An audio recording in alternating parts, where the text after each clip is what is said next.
Hey everyone, Swordsman here. Welcome to the Crimson Soccer Lounge.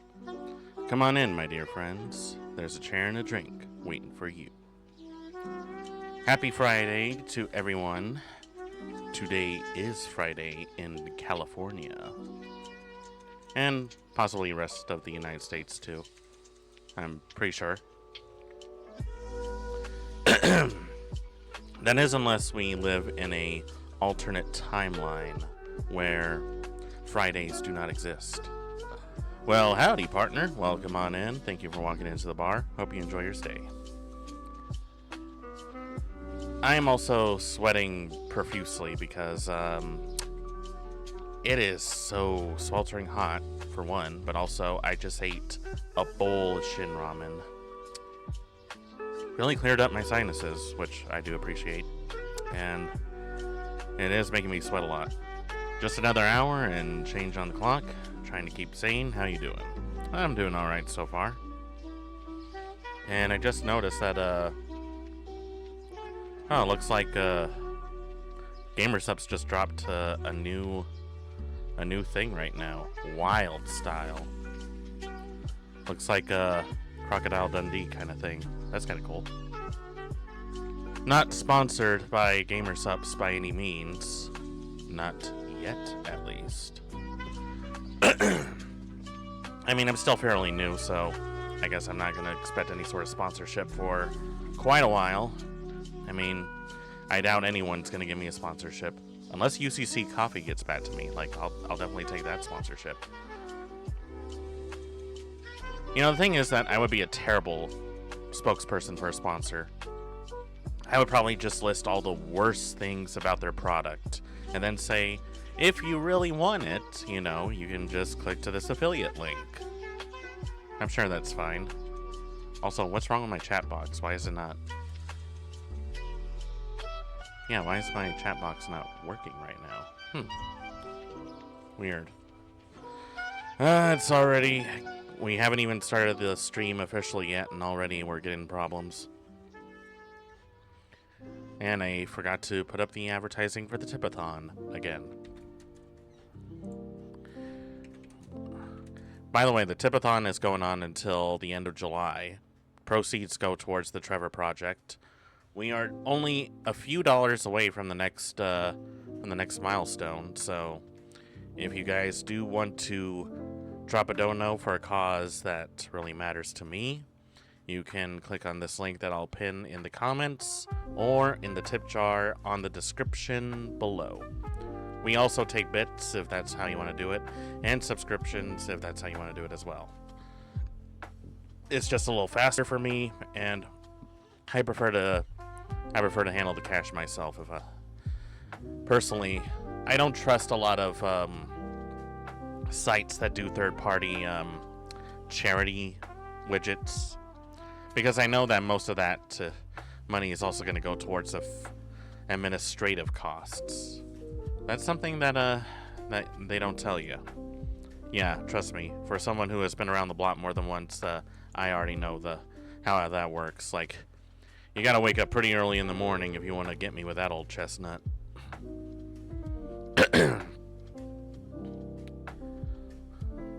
To drop a dime for the tipathon on for the Trevor Project. Donations go through here. And bop. Oh, there we go. The chat box is working. I guess it was just a little hiccup, that's all. By the way, I just found out that for affiliate, which I am right now, Twitch actually does not pay out immediately. Apparently I have to hit a certain threshold until I can actually cash out, which is a bit of an annoying thing. And according to them, I'm nowhere near that threshold. So, that's fun. I love red tape. It is the best kind of tape. I mean, why do you think most of my wallpaper and curtains are red in the bar? because nothing says red like red tape. Or, you know, nothing says red like, what else is red? Boulevardiers, Negronis, Brambles, they're sort of reddish. Aperol Spritz, I think. Tequila Sunrises. Sangrias. I think that's it. I think that's like the only red drinks I can think of off the top of my head. I'm sure I'm missing some, but you know, that's the thing, that most bartenders don't always have an encyclopedic recipe in their head. I mean, there's like so many cocktails that you have to balance out that it's just insane to memorize all of them. And the thing is that very rarely do you ever get anyone who orders like very complex cocktails or cocktails that are usually not really commonplace. And I think that's always been like the biggest stereotype, is that all these high-end bartenders usually have an encyclopedic knowledge about every drink around the world. And it's true and it's not. Like, let me explain. So, when you order a drink, the first thing I had to assume is, like, how you want to do this. Like, unless you specify, like, you want top shelf liquor, then obviously you're probably gonna want to settle for something like say you want a margarita. I'm going to assume that you don't really care much about what type of tequila I'm going to use, as long as it's a tequila blanco. So I'm usually going to reach for, you know, a bottle of the Kirkland brand, which is okay, or, you know, Dom Perignon, which is like Patron. That's usually another one that is like commonly used.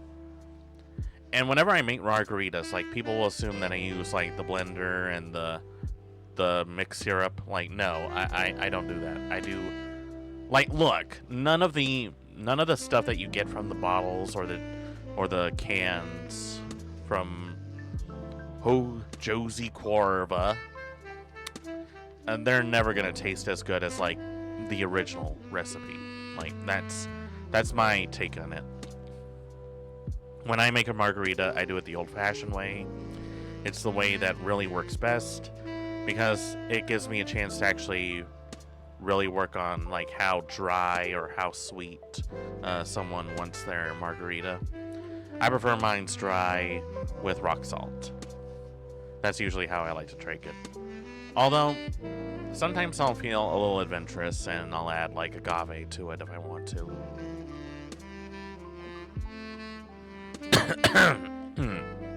Excuse me. I gotta sneeze.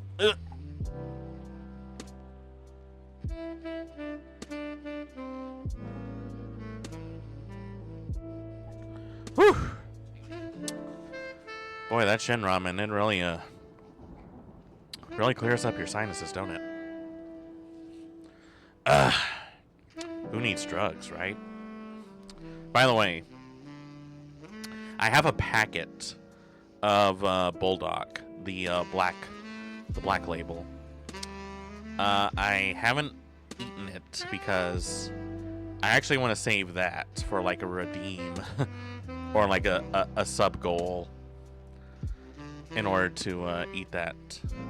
Like, what would I do for, let's see, what's like the most logical amount that I could ask for subs if I want to kill my taste buds with Bulldog? Like, me and Shin Ramen, no problem. Me and Bulldog, that's another story. I don't know, I think it's like, it's a little too much, you know? It's too much. Let's see, what would be a reasonable amount?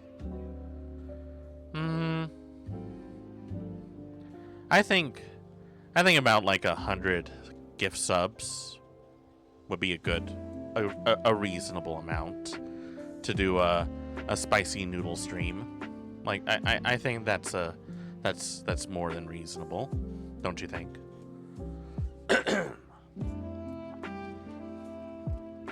I mean, there is absolutely no way anyone's just gonna drop 100 gift subs just to see me suffer and pretty much cry live on stream while trying to eat a bowl of bulldog ramen. Like, there's absolutely no way that's gonna happen. If it does happen, there's no chance it's gonna happen. Like, I guarantee you with 100% certainty that'll never happen. And I know that I'm saying that a lot because usually when I say things like that, I usually jinx myself. But not this time. I'm pretty sure it's never gonna happen. It's not gonna happen. It's not going to happen. Okay? It won't. Anyways. So, for today, we are gonna go back into Danganronpa. I really need to get more into it because there's like so much that I have to do there. There's too much that I really have to read through, and quite frankly, it's gonna take me a while to even finish it, which is a bit annoying because I do want to get back into Higurashi at some point and maybe get back into other which other VNs have I actually left out? Like, that's what I'm trying to figure out. Like, let me see. I'm pulling up my list right now. Yes, I carry a list. I'm an old man. I have my old man list. I know. I know that it's a little weird to have anything written down for you, but you know, that's how I am. Let's see. Which ones have I left? Which ones have I left unfinished? Let me see. Let's see. Well, Sakonia, the only reason I didn't finish that is because, like, you know, Ryukishi pretty much said that he wanted people who are streaming or recording it to stop at a certain point because of how controversial it was. So that's something we can't do, unfortunately. A Date with Death. I actually have Beyond the Bet. I have that. And apparently there's a sequel that is in the works, which is actually getting me a little excited. So I really want to go back into Date with Death at some point. Only because I really love I really enjoy poking fun at the Grim Reaper when I can. Watching him blush is adorable. Let's see. Endless Monday. Oh, you know what? I do have to finish that one because I do have the Overtime DLC and I need to finish that. Let's see.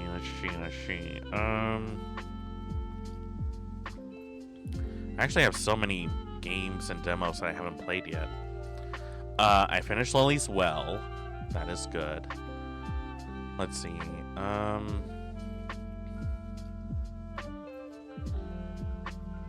You know, Labyrinth of the Demon King had a New Game Plus update.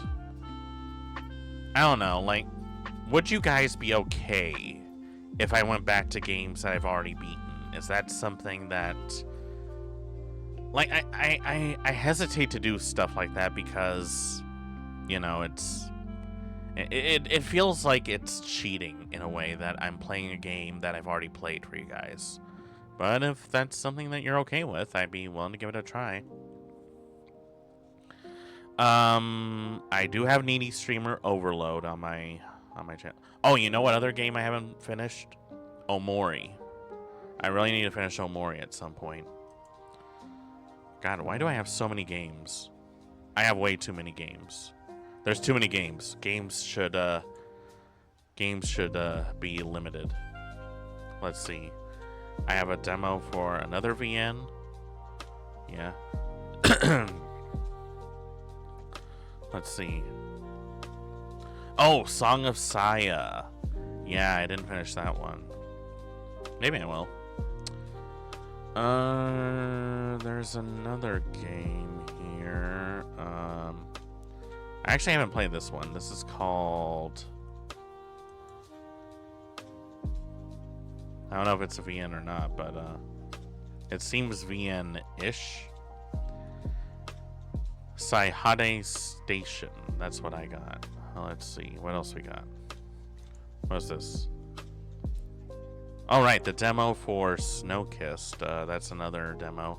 Although, that feels like something that would be more appropriate for like a Christmas theme, sort of. Let's see. Okay. Wow, I have so many games here. Oh, right, Valhalla. I need to get back on Valhalla at some point. I will work that out. Maybe we'll do like a week where we do nothing but VNs. My throat might hate me for that, but you know, I'm game to try. World of Horror is technically a VN. So that'd be something to try. Zato is another VN that I wanted to try out. There's like so many that I got. And let's see. There's actually one game I have here. Let's see what it's called.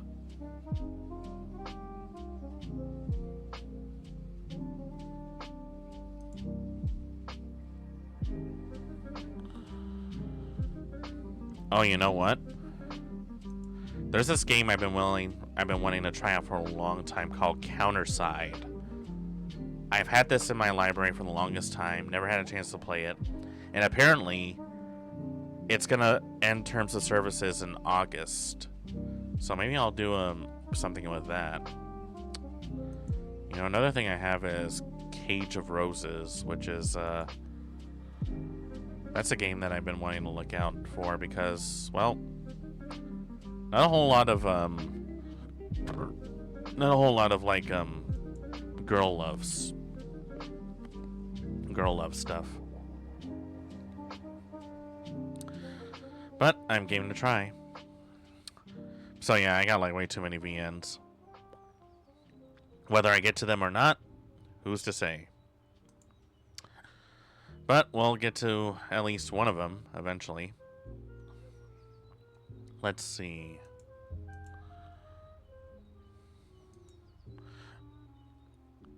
Also, I actually got a follow from Koki yesterday, which both surprised / scared the hell out of me. Because my first reaction is like, what did I do? Like, I literally did nothing. I just raided into a Kali stream, and she just happened to be there. It was kind of hilarious. But, you know, we love our frog boss, so I do appreciate that. I do appreciate any and all follows I get. That's for sure. I appreciate all the follows and all the views I get because God only knows I don't really deserve much of them. Alright, so we'll get to the game eventually. But before we get into that, it is time for us to indulge in some rather disturbing things. You remember our pal, Ordinary Sausage? There were a few things he has done that were questionable. But you know what's even more questionable? A pickled asparagus sausage. This is going to be awful, isn't it? So if I have to suffer, you guys need to suffer with me. That's the marriage agreement that we settled on. So I hope you hate it. Well, hey there, folks, and welcome back. I guess. Well, there it is. Pickled asparagus. My urine. It's gonna smell amazing. Let's just see what all the fuss is about. Wow. Ooh, I did not realize until this very moment why these were so gosh darn expensive. $8.99 for this jar of like what? 12? I'm not good at measuring things with my eyes. You know what? I'm going in for one more. It kind of tastes like a cross between a green bean and a pickle, which is the same way. A green bean pickle. Underneath my armpit. A barickle. Some of this. Get out of it. Much easier. It goes down there all in one. Then follow it up with Captain Pork. Thank God he's using pork with this one. And all asparagus sausage sounds like a terrible idea. Well, Well, that reminds me of the time I ate a brisket sandwich at Bucky's. bleh. I heard their It's brisket supposed to sandwiches are taste good. salty. I think it's not salty enough. Give it that pepper too. That's a lot of seasoning. Hoping that liquid will work with us and not against us. It smells like the blue water that the barber puts his combs in. That is very specific. Bleh. That's the pickled asparagus water. The bush here. That's the pork and pickled asparagus water. All right, in 3, 2, 1, let's sausage. I was wondering when he was going to tie it off. Bleh. Ow. Oops. Just missed it by one crank. The sausage casing kid needs to review the tape on that one. I know I make it look easy, and it is, but still. I know I make it look easy, and it is. Special thanks to today's Boxalo box artist. This guy. There's a lot of hidden stuff in this one. You may want to hunt and search for your favorite Easter eggs. This Will It Blow is brought to you by Helix Sleep. Well, Not sponsored, by the way. The Helix Sleep 4th of July sales event. Oh, wait. No, you didn't, because the Helix Sleep 4th of July sale is live. So will it blow? Bleh. Hey, Wow. that was an interestingly long will it blow. Pretty gross looking, too. So I'm gonna... It looks exactly like a Will It turd. Blow 3 Mark Ruffalo's. I wonder if Mark Ruffalo ever sued him. Here we go. That's what I want to know. Ah! That is really sparking up. Well, Mrs. Sausage is going to be coming home to a smoky house. Oh, God. Oh, okay. Okay. Oh, we got a burst. That burst is on me. That was a self-inflicted burst. I mean, it is improving. All right, let's get it out of there. Well, all right. Every time he does that, it shoots my anxiety through the roof. Wow, that's too short. That's too short of a sausage. Looking mighty filled with asparagus. Okay. Here we go. Fantastic. Really? Absolutely amazing. I should have known. I could barely stop eating the ingredient to make it into a sausage. Just look at the asparagus marbling throughout the sausage. That is impressive. Quite simply magic in sausage form. It's got everything working for it and nothing against it. It's got crunch, both the asparagus and the sausage, and it's a flavor explosion in taste. There's nothing really quite like it. So I'm gonna have to give the pickled asparagus sausage a 5 out of 5. You know, to be fair, he's eaten a lot of very strange sausages, so I kind of question his palate at this point. But, you know, if he says it's a 5 out of 5, don't knock it till you try it. I never got to try pickled asparagus. Like, I do like asparagus for sure, but never pickled asparagus. Now, let's see. Now, we've watched a lot of weird commercials before, and a lot of strange PSA stuff. But there's this one weird PSA from the 40s that makes me question what these people were on. And the answer is cocaine. Ladies and gentlemen, this is a personal matter between you and me, for it intimately concerns the cinema in which we are both interested. I as entertainer, you as entertained. You see, there are some curious people who come here just to do willful damage. They slash the carpets and curtains, cut the seats, destroy the ashtrays and toilet fittings, even damage the decorations and the very wall. Bastards. This is constantly happening. Goodness knows why.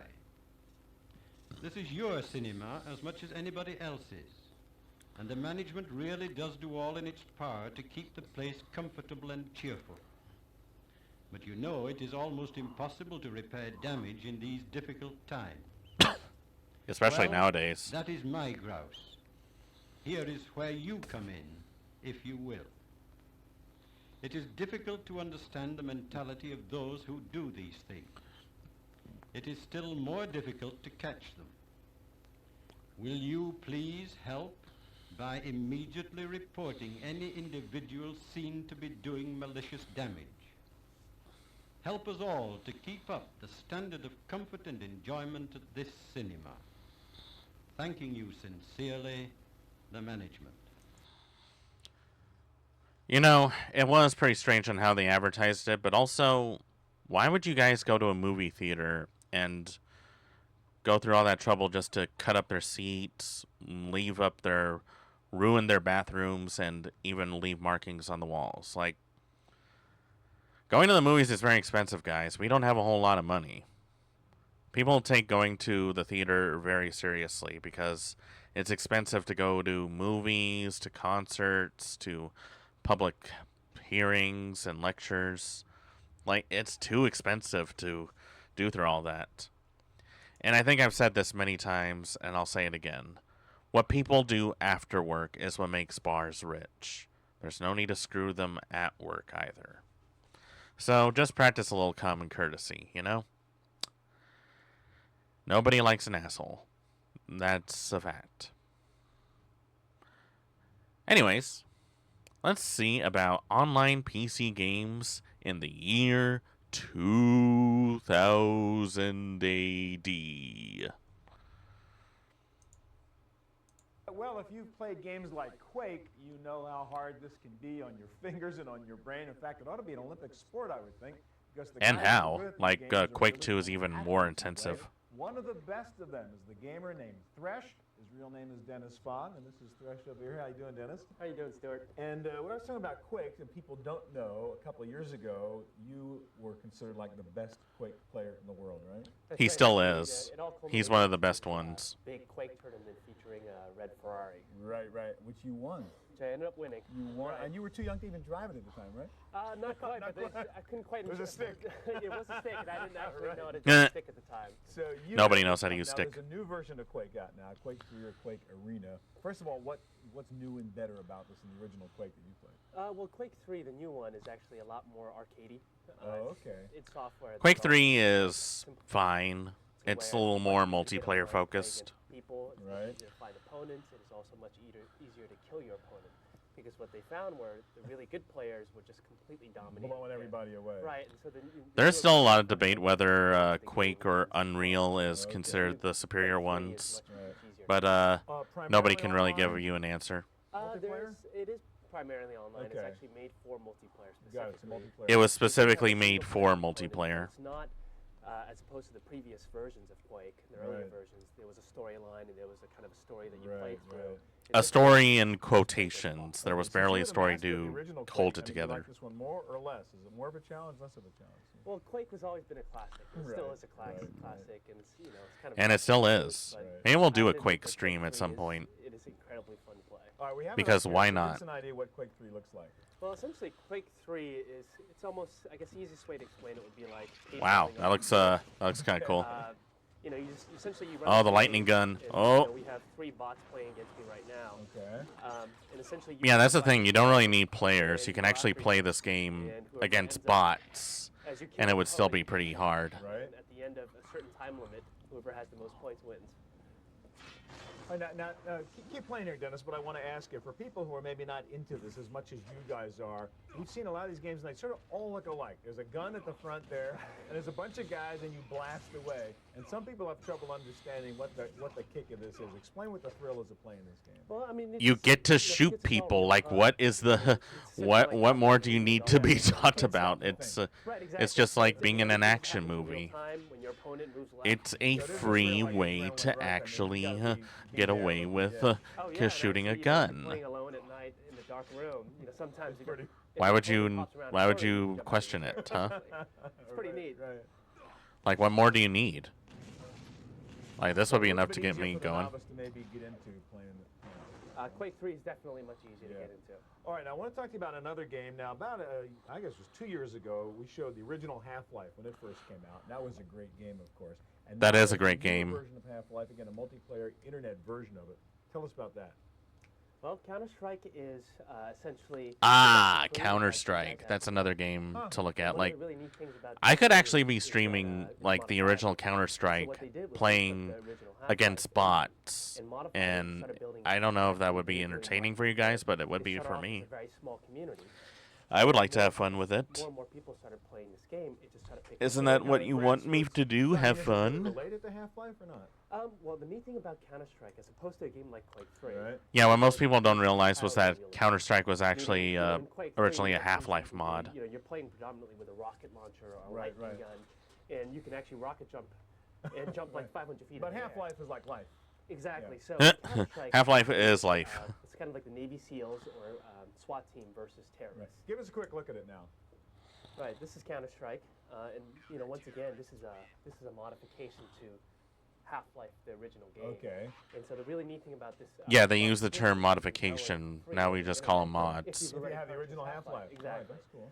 So Now, this isn't, meant to be internet multiplayer. Ow. We're not really online right now because we didn't have time to do it, but you're just going to show us the terrain here. I guess. exactly. Well, as I said before, Counter-Strike is based on real life, and this particular level that we're playing is based on Las Vegas. Okay. And so. Oh, is that supposed to be the Babylon Hotel? Grand type stuff. Right. And So essentially. what's the realism in here? I mean, what do you have to do? Well, in Counter-Strike, the differences are that, first of all, for example, the weapons. Uh-huh. If you hold down the weapons and fire, they're not always going to hit the same place. Just like in real life, there's recoil. Ah, it moves around. Okay. Exactly. Number two. It was supposed to be a if you hit quote-unquote certain parts of the body, it's more realistic damage. shooter. So if you hit the head, he's going to die instantly. Got it. And So yet there's a lot of people those real-life somehow things ran like faster you with a see a knife. vending machine that you can. Everyone buy runs faster with a things, knife. you All can- right, so sort of make-believe game, but very realistic make-believe game. Exactly. All right, Dennis, thanks a lot. I wonder if that guy was even interested at all, or if he was just trying to speed through the questions because he was getting bored watching a guy playing video games. I know where my money is at. Say, guys, isn't it great that we live in a time where we can look at poorly aged commercials? Because I'm sure that would be fun to look at. After all, winners don't do drugs, right? Just like all those commercials from the 80s told us. Let's see. Let's watch some poorly aged commercials from the 1980s. A time where most of you probably weren't even alive. Today, being retarded means leading a full life.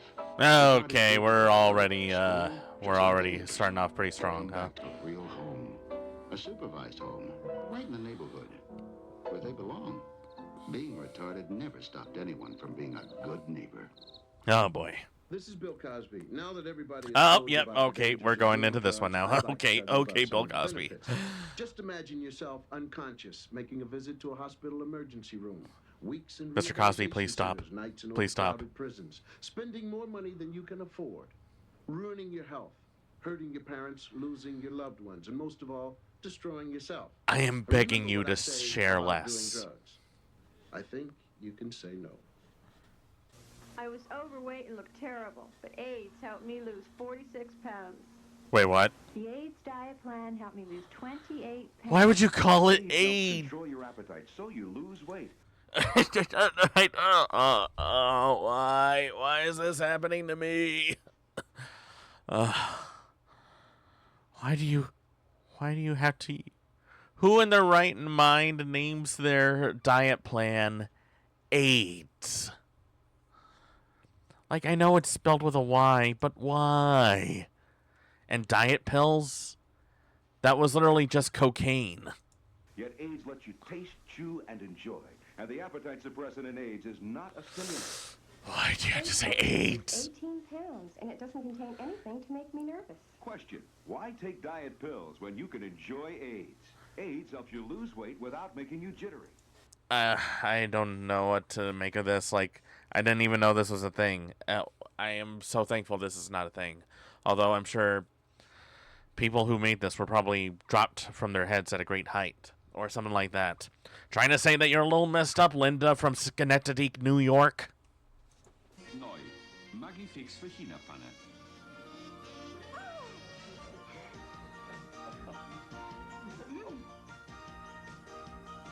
Wait, what? Wait, what? Oh, okay, well now we're just leaning into stereotypes, huh? Ja, wenn es so richtig chinesisch schmecken soll, Maggi-Fix für China-Pfanne. Mit Bambussprossen und der typischen Würzung. Fehlt nur noch das Fleisch. Mit Maggi-Fix was Tolles zaubern. Why is everyone around me so Hello, racist? faggot lovers everywhere. I have a message for you from Birdseye. Birdseye faggots will appeal to your whole family. Okay. Look, I know that the Brits have their own little language and all that. But you have to admit, whose idea was to call them faggots? Like, you do realize that it's 2026, right? They've made them with lashings of gravy, but they've gone easy on the spice because kids don't like them too spicy. No, wording. Could enjoy these. They live in hope. You know, that could be right. Faggots and gravy. Cool. Wow, Jay, some guys are sure in a hurry to get to the airport. Guess he doesn't know about Hertz's new instant. Wait a minute, is that Bartholomew James Give you Simpson? your receipt right at your car. So you Oh have boy. everything you need to do your expense report. I'll have your receipt right away. It's too bad he didn't know about Hertz instant return. Now at Hertz, you can rent a T-Bird for just $39.90 a day, or a Lincoln Town. Really? Just a rental? Like, you're not even gonna sell me that car? Like, how much does a Lincoln and a T-Bird usually cost? Like $15,000? Car for just $44.90. Darky toothpaste gives you a cool, fresh, tingling taste. Darky with fluoride protects your teeth for clean, brighter smiles. Darky toothpaste. Okay, why would you choose that as your mascot for a toothpaste? And why did you name it that way? 5, 4, 3, 2, 1. We have ignition and liftoff. The winner, the teacher who will be going into space, Krista McAuliffe. Share the Oh. Krista McAuliffe gets ready to make her dream come true. The space lessons are very simple. Oh boy. We came No. up with a No. field trip in space. Teacher in Space, a 1-hour special, Monday night at 8 on WBZ. Spoiler alert. It did not even last an hour. And I'm pretty sure a lot of those kids grew up traumatized. TV4, the station New England turns to. Introducing the advanced car with the backward name. Isuzu. Isuzu. Ah, Isuzu. Kill me. Introducing the 81 Isuzu. It gets Isuzu. mileage and goes for a little over $5,900. When you make a car this good, it doesn't matter what you call it. That's okay, kid. I can't say chivalry. La Choi Kung Fu Theater. Wait, what? La Choi for dinner? Yes, America's favorite brand of Oreo. They're doing the bad dubbing. Oh my god. Yes, good. Intruders? Not while I'm eating La Choi. By the way, I invited the neighbors to dinner. Then cook more La Choi. I think they've worked up an appetite. La Choi, America's favorite. I don't think it's America's favorite. Well, music lovers, when you've made as many comebacks as Gary Glitter, isn't it nice Oh, to boy. always come back to the great taste of Heinz lentil soup? Not off. Heinz soup. It's the taste people hunger for. Is it though? That is probably the most impractical costume I've ever seen. Why do you name your... Why would you call your song that? Oh, God. Oops. Oh yeah. Oh god. No, no, don't do this to me. I'm gonna get banned. You got your sunrise. You caught a prize. Uh-huh. You're making your Johnson. Wait, what? Nights, summer whites. You, your friends, and your Johnson. What? Why do you say Johnson like that? Water trails. You, your kids, and your Johnson. No, stop saying that then. Distant lights. You, your girl, and your Johnson. Why are you calling it Johnson? You and your Johnson. A way of life for over 50 years. Kill me. Reach out and touch someone. Call up and just say hi. Reach out and touch someone. Oh god, why am I watching these? No, please don't. No, don't reach out.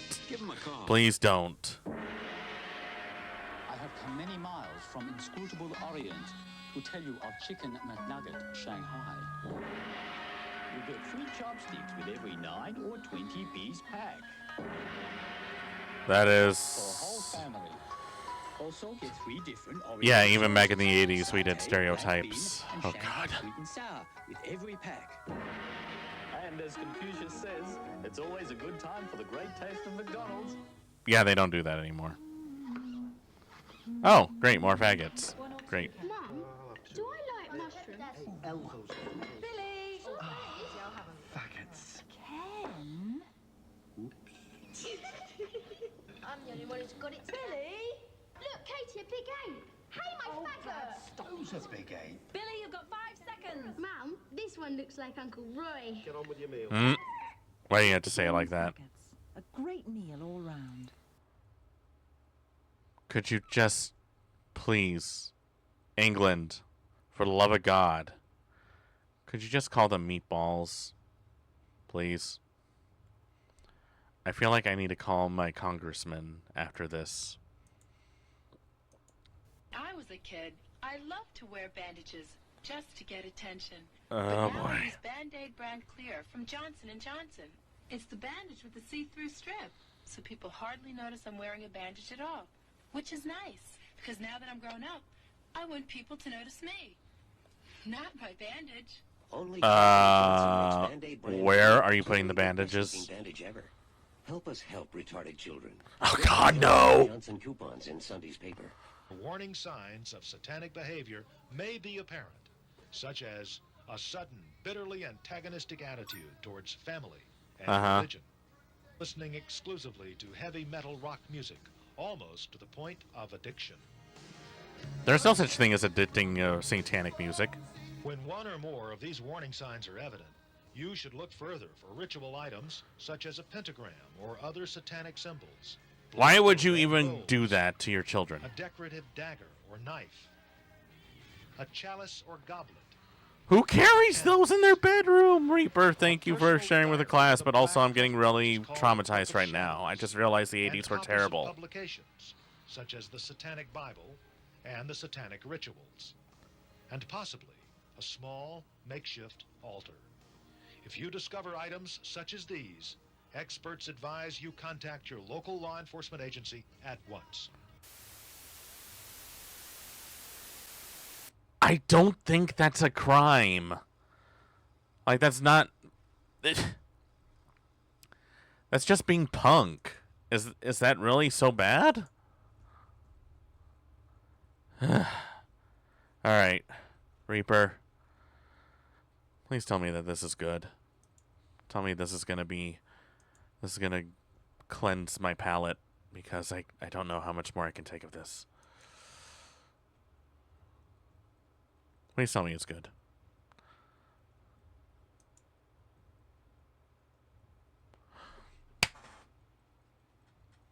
Oh, joy!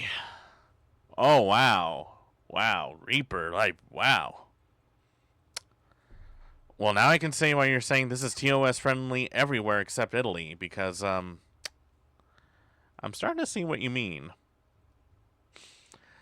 Guys, I am so happy Reaper shared us with this because today we are going to experience something that you guys have probably never experienced, or if you have, it's been a while.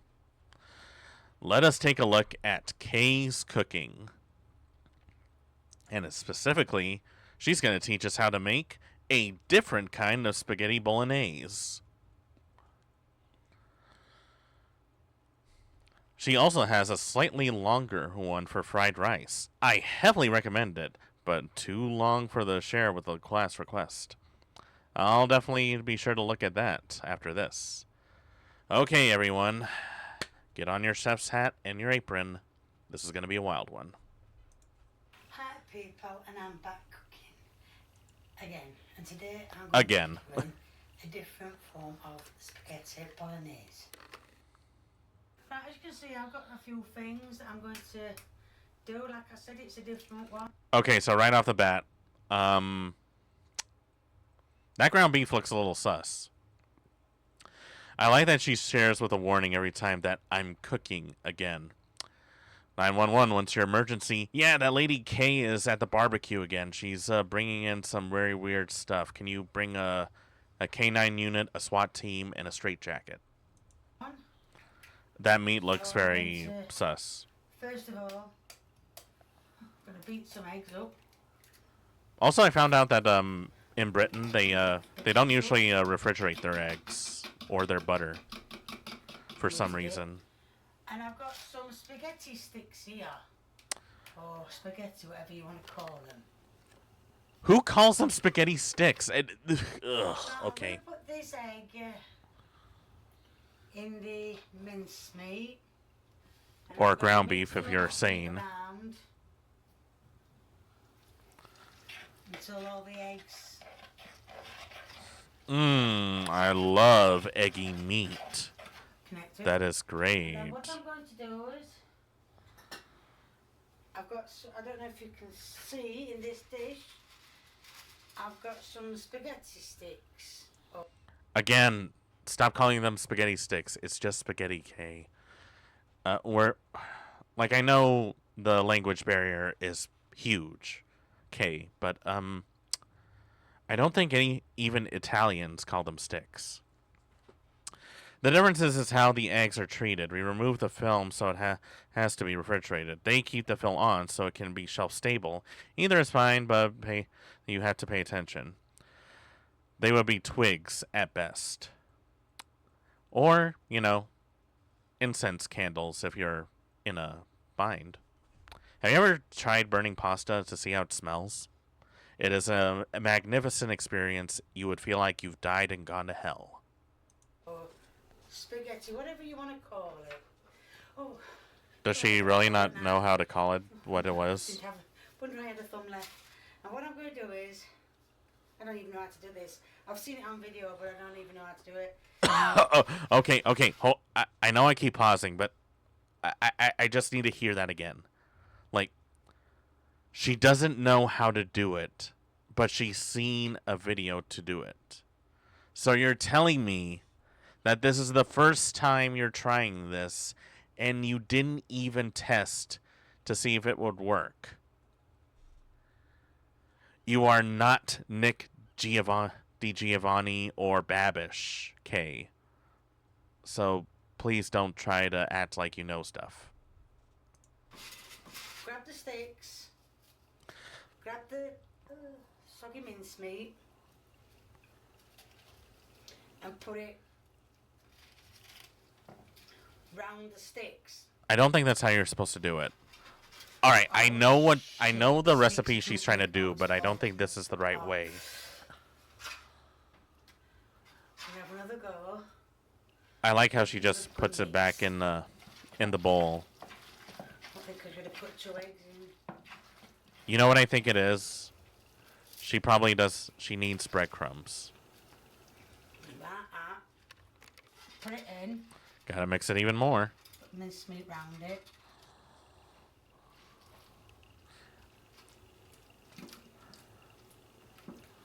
And what I'm going to do is I'm going to try and get This is nothing like bolognese, by the way. This is not what bolognese is supposed to be. Like, I've made bolognese before. See, this is exactly how it is. I don't think I'm supposed to have put the egg in the mincemeat, but I only got to see it when it was like this. So what I'm going to do is pour some tomato on as he did it. That looks like very runny tomato. The subtitles are useless. They are, like... Look, I don't mean to be rude. Like, I know that everyone has their own little accent, their little own language barrier. But, I mean, come on. Like, you can see how some people would get frustrated, right? Like, I'm not trying to be mean in the slightest. Cockney is hard to understand. I certainly have heard quite a few Cockney accents before. If you ever been to a 40K game where people are playing as orcs, they'll actually role play quite a bit, and it's kind of hilarious to watch. Save some, and what I'm going to do is I'm going to put them in the oven for about 20 minutes. Because then when they come out, then I've got to put the onion in. And that's how I was shown. And now, as you can see, I've peeled and top and tail the onions. So what I'm going to do is I'm going to cut them very thinly. Well, not too thin. I like how she says that she's going to cut them thinly and proceeds to cut them into like inch... 1 and 1.5 inch thick cuts. Like, that is really thick. Like, I would at least dice it. But then again, this is probably not even a very good recipe, so why am I even questioning this? Also, she's using, like, probably the worst knife to do that. I know what you're going to all say. You're going to say, now why is she using that knife when she's got a sharp one? Right. I just nearly took my hand off by trying to get through the onion. So, well, that's the onion, part of the onion sliced. And when the oven's at 20 minutes, or should I say, the spaghetti sticks, or whatever you call them. It's just spaghetti. It's just spaghetti, Kay. Nobody calls them sticks. I'm going to sprinkle the onion on, and I'm going to show you what I'm doing. But well, you probably can't see, but this is how it's said to do it. Sprinkle them all over. Where did that go? There. Okay, so right off the bat, the spaghetti is burnt. The spaghetti is burnt. And the ground beef juices are like that. She foresaw your comment. I want to know what it is. What this is, it looks like a crime scene. I think what she was trying to do is, okay, I've seen this before. Like, yeah, I've seen it before. The spaghetti is burnt, regularly cooked, and probably undercooked in the middle. And it's like, geez. This is how I saw to do it. I'm wondering if maybe she needs glasses. Kay, do you need glasses? I do like that cutting board, by the way. Need to be spread out a bit more. I'm guessing the voice is in her head. Thank you. I didn't know that were there. Bits of run. Okay, somebody is in the kitchen with her. They're seeing this, right? They're seeing this. This is a nightmare. This is a waking nightmare. They said any spices of your choice. So I'm doing. That's a lot. That's a lot of bloody parsley. But anyway, it doesn't matter. And then it said, put the Crunch. rest of the stuff over the onions, whichever you want me to say. You need a tin of tomatoes for this, like. Yes, I'm going to open a tin of tomatoes as well because it needs to be all covered.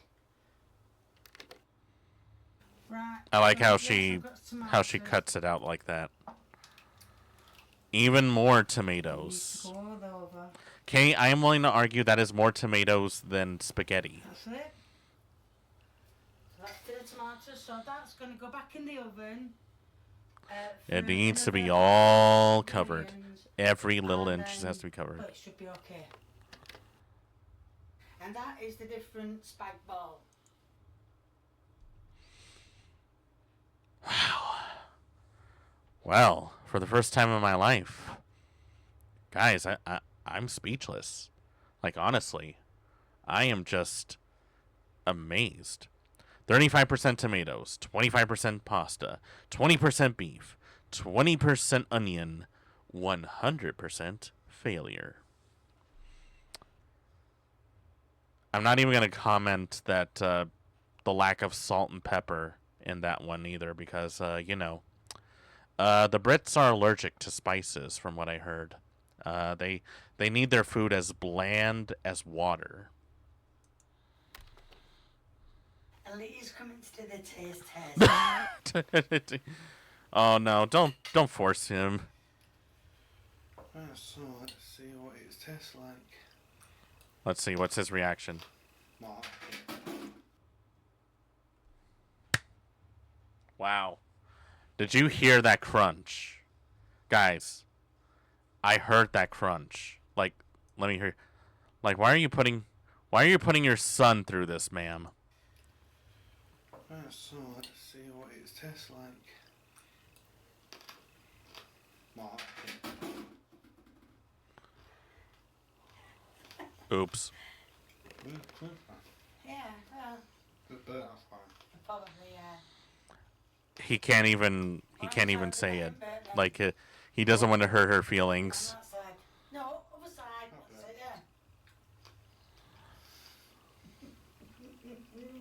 yeah. I will give the sub for this one. You'll really get the sub for if we play that one? Okay, you know what? Reaper, I'll do it just for you. Okay, well, Kay, I would just like to say that you have really surprised me. Because that looks like the most god-awful struggle meal I've ever seen. This video makes the bolognese look good. You know what else looks good? The 3-minute ad break. So let me put on some more poorly aged commercials for you guys to watch while the ad break continues. Actually, no. We'll look at good ones. Also, Reaper, thank you so much for giving out a sub to Chroma Snare. Thank you very much. The Crimson Sakura Lounge appreciates your contribution. I'm immune to ads. Well, you're not immune to commercials, that's for sure.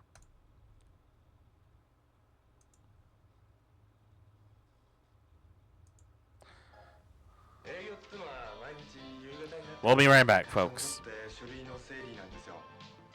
お腹すくしイライラしますね。お腹がすいたらスニッカーズ。そんな時つける中のスニッカーズ。これを食べるとお腹も満足しますよ。ピーナッツとクリーム、チョコレートがたっぷり。お腹がすいたらスニッカーズ。ピーナッツぎっしり、確かな満足。スニッカーズのおかげで落ち着きますよ。It's British Major, Nissan, Oster. そしてニュー日産オースター誕生。6日7日はパルサー販売へ。370円のビッグマックが今290円。こりゃすごいぜ。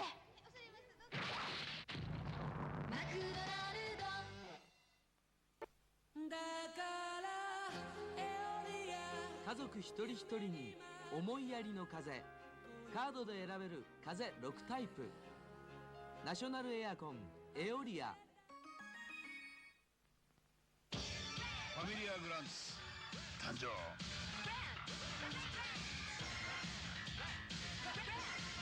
スポーティーシックグランツ。今度の土日はお近くのマツダへ。サンキストレモン半分に熱湯と蜂蜜を加えるとあったかいホットレモネードの出来上がり。サンキストレモンでホットレモネード。今素敵なプレゼントが当たります。時速240キロスーパー朝日新潟まで99分富山金沢は長岡経由が常識3月13日 JR 東日本ダイヤ改正親離れ子離れバレれハイエ離れおじいさんも賃貸住宅ニュースだよアパート貸しマンションなら週刊賃貸住宅ニュースただいまネスカフェとニド、ブライト、クレマトップの組み合わせで素敵な生活こだわりグッズが抽選で当たります。詳しくはこのマークのお店で。もしこだまに美味しい新幹線グルメなんてあったら僕こだまの歌を歌います。 Alright. Ad break ending in 3, 2, 1. And we're back. I tried to finish a set of squats before the ad break was finished. That's what you guys should do every time an ad break does. Exercise.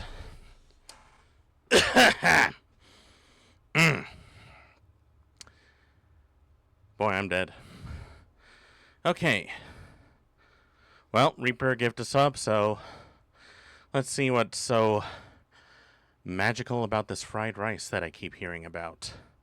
I am very curious on how this will be. Special fried rice. Oh, I'm sure it's very, very special.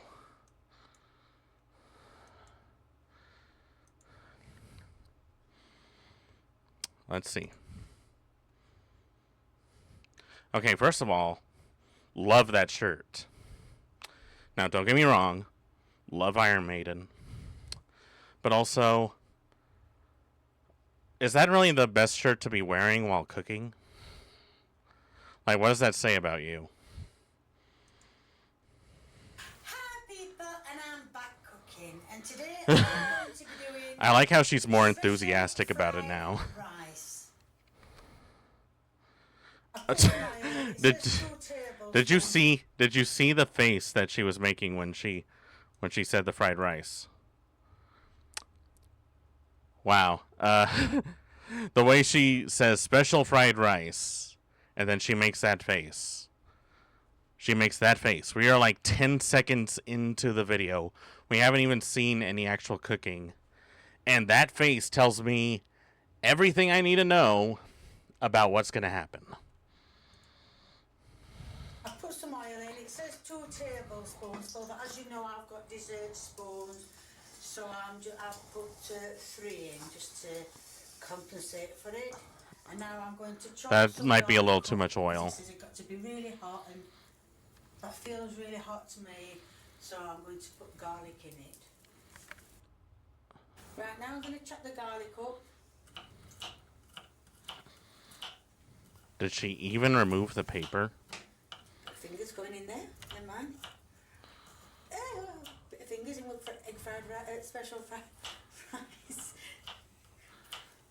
I get a little nervous when I chop up garlic. You can use a mandolin if you don't value your fingers. Also, once again, wrong kind of knife for this kind of chopping. Just smash the knife. That's what I like to do. I like to smash the cloves, like with like the big end of the knife. Sort of just crush it up in there, and then you just chop it up in it. It makes mincing garlic a lot easier. Also, guys, just a little PSA. Don't purchase like pre-peeled garlic if you can help it.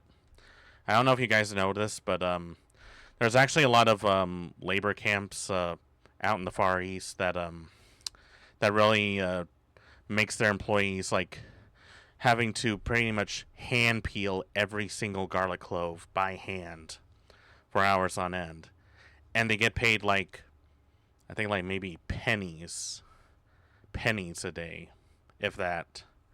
So, you know, just a little PSA, just want to throw in a little bit of a humanitarian in there, but, you know, You're a grown man. Peel your own goddamn garlic. Okay, that's what I just want to say. Take them to my friend and get them all sharpened.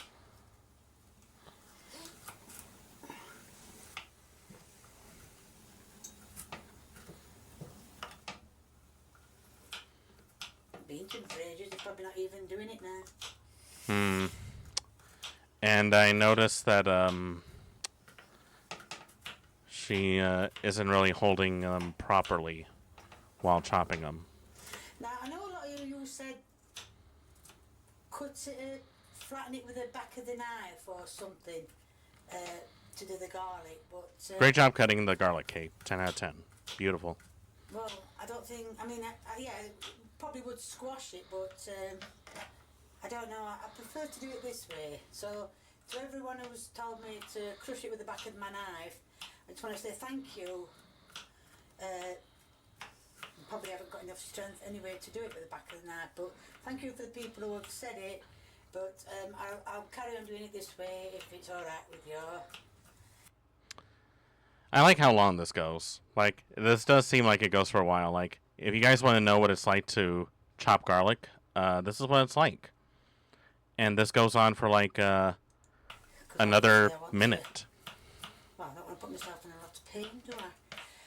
So that is. Hey guys, would you watch this? Would you watch me like hand chopping garlic on stream with a hand cam? Would that be considered peak content for you guys? Best I can. Like, I could do it. Like, I would do it. I mean, I won't do it for free, but I would do it. Such a big roar of thunder when I put this in here because the pan is so hot. It is on, isn't it? Yes, I have left it on. Oh dear.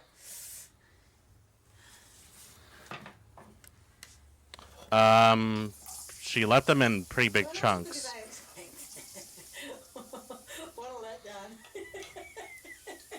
What have I done? Jeez. As you can see, it's very hot and the garlic has now turned brown. Okay, I am going to I'm going to go off on a very, very, very, very short limb. And, I would go as far as to say that garlic is now charcoal now. It doesn't even look like garlic. It looks like wood chips. Yeah, that's the thing that people don't know. Onions cook in minutes. Garlic cooks in seconds. You just want to saute them long enough to get fragrant. You don't want to overcook them that much. Now add the rice. Okay. All right. What the fuck, Kay? Okay, for those of you who don't know or have never been to a Chinese restaurant in your life, which in that case I ask, why are you still living? Fried rice is typically leftover day-old rice mixed in with like egg, vegetables, whatever you have. Basically whatever you have in the fridge. There is no like right or wrong way to make fried rice, but I'm willing to bet that Kay is making history by showing us the wrong way to make fried rice. She fucking cremated the garlic. Like, it's just, and that rice is not even cooked. It is raw. If the garlic was already, like, burnt to a point of being brittle, what hope is there for the rice? Cook that for a bit. That's what it says to do. Oh, well, if that's what it says to do, then that has to be the correct way, right? A bit more oil on this because it ain't going to do it. So I've got to continually keep turning it. Right, as you can see, it's all turned nicely brown. Salt. Okay, she used salt. Pepper. What kind of pepper? It says keep stirring it all the time, but what I'm going to do is I'm going to break. Yeah, it just absorbed all the oil. Because it's looking a bit too dry. So I'm gonna crack some eggs. Will somebody do something about the dog? It is really driving me nuts. Please. No shit, Kay. It is raw. It's fucking raw. I feel like if Gordon Ramsay saw this, this might actually be the moment where he dies of a heart attack. Insert Gordon Ramsay JPEG. Do I look like a JPEG to you? I just want a picture of a goddamn hot dog. I think this egg's the next one. Right, well that's been done for about 5 minutes. Beat eggs together. Add ham. Oh Lord. Chicken and peas. Right. No hot dog. GIF of Gordon Ramsay calling you an idiot sandwich or nothing at all. Right, it says. Jeez, did she almost knock over her walk? I don't think that's right though, somehow. It says I've got to put the chicken in with the egg. What? That can't be right, can it? Kay, where do you get your information from? And the egg as well. Wait, That's not. is she using deli sliced ham and chicken? Am I seeing that correctly? Ham in a can.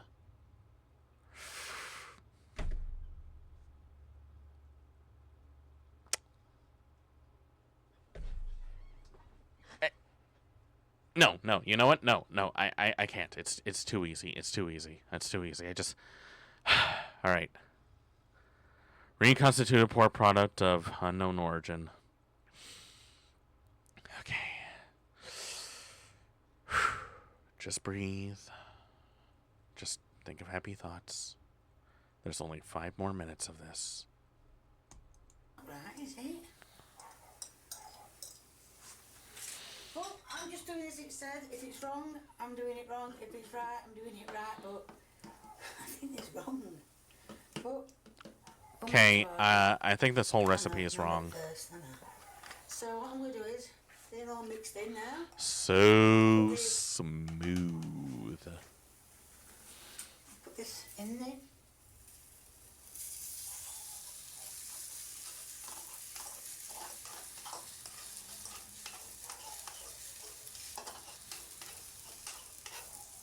The meat is perfectly smooth and uniform. To the point where it doesn't even look like that. Spam's looking in on jealousy. You know, at least Spam tastes like something that exists. This looks, Ma'am, have you ever had fried rice before?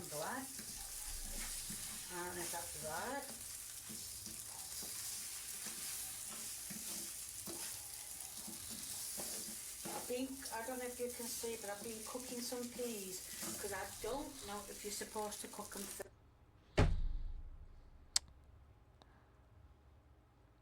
Peas. Let me get this. Let me get this straight, jackass. First, you burned the garlic. You put in uncooked rice. You're using deli sliced meat to put in your so-called special fried rice. But you chose to put in like actual cooked peas with water in there. Guys, I am like 10 seconds away from jumping out the window right now. And this bar doesn't even have any windows. Cremated garlic, raw rice, and mystery meat. What a meal. But I've turned them off and they're having a chance to cool down. I'm not concerned about your precious peas. I don't even like peas.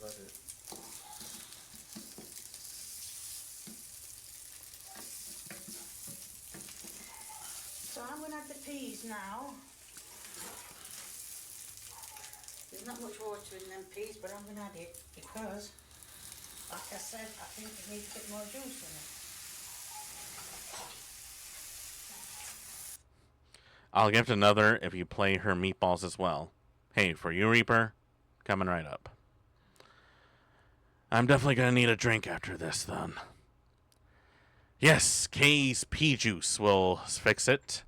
What could possibly go wrong? Like, at least add carrots or corn or something with flavor in there, please. I'll even take cabbage.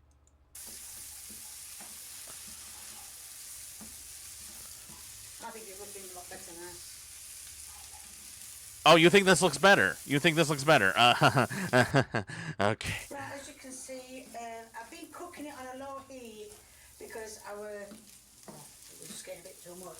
As you can see, Peas are all you need, my friend. Boiled to hell peas that have any color. stirring it continually. Well, it's better than before. You continually need it cooking. So yes, hopefully it should be done. It don't look too bad, I don't think. And what Lee showed me the pictures, it looks, apart from the ham, there's a bit more ham in theirs than what there is in mine, but it doesn't really matter. So now I'm going to turn the heat down off. The pea juice probably at least hydrated the rice a tiny bit. And I'm going to dish them out on a plate. Like a minuscule amount of moisture in there. This is the end product of special fried rice.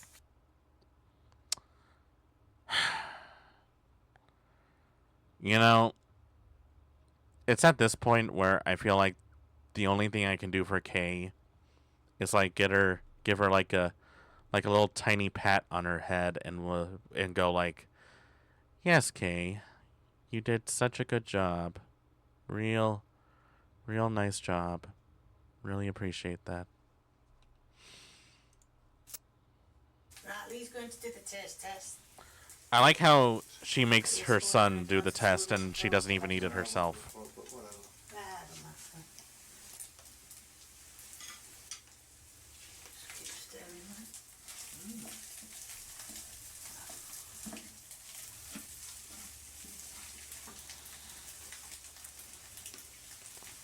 I can hear like a tiny bit of crunch in that one.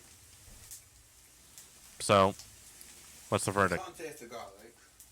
Yeah. Well, we can, but very faint. Yeah.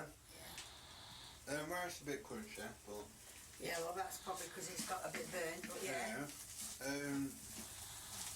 The ham and the chicken roll or whatever it's called is like cooked chicken and cooked ham. That's what it says to put cooked in. chicken and cooked ham. Nice. That's all I can say. And the peas are nice and soft. Oh, they're soft. Mm. Oh, well, that means it's done because it just said to warm the peas through. So yeah, nice. Thumbs up. Good. You know, I think he's just being nice at this point. Donated to the project instead of sub, so no pesos for Bezos. Why am I still not getting... I don't know what it is. Like, I can't seem to get any sort of...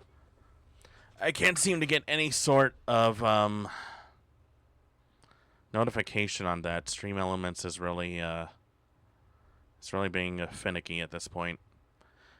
I'm going to tell you right now, I don't really like Stream Elements, but I don't really have any other ideas. Either that or I'm too lazy. Besides, Jeff Bezos doesn't need a lot more. Let's see. To avoid giving Bezos his pesos. You know what? I approve of that. So, Reaper, thank you so much for the 420. Thank you so much for that. Really appreciate that. The Crimson Soccer Lounge really appreciates your contribution. And you know what? Since you donated to the cause, that means meatball time. And also, we've unlocked Fans Choice. So, we'll definitely have a time where the streamers will actually pick something up. And thank you so much for that very cursed image of Roger. Like, what the hell is this? You know what, Reaper? If you... I'm actually going to say this. If you can somehow find a way to donate, at least gift a lot of subs, like, I will literally do an entire Kay's cooking stream. Like, we will watch every single one from start to finish. Live action American Dad porn parody Roger. I like his hat. I really like his hat. Well, let's see. Well, third time's the charm for Kay, maybe? Like, surely the meatballs can't be any worse than the rice. Right? He has the best line ever. Obviously, the actor's going to keep it up while crouching, so he stands up fully when it's time to perform. Probably because crouching like that is like hell on his legs.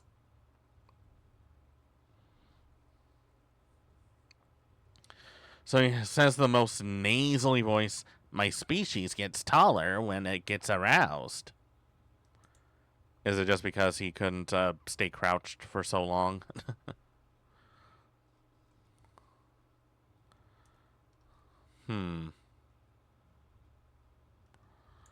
You know, looking at this now, it seems like...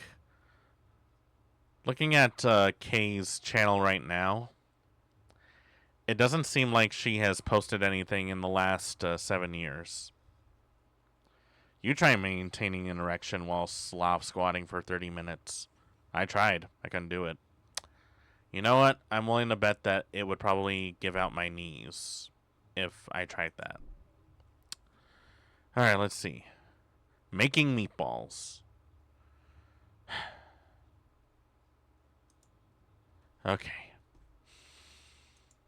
Alright, before I click on this, I need a drink. Hold on.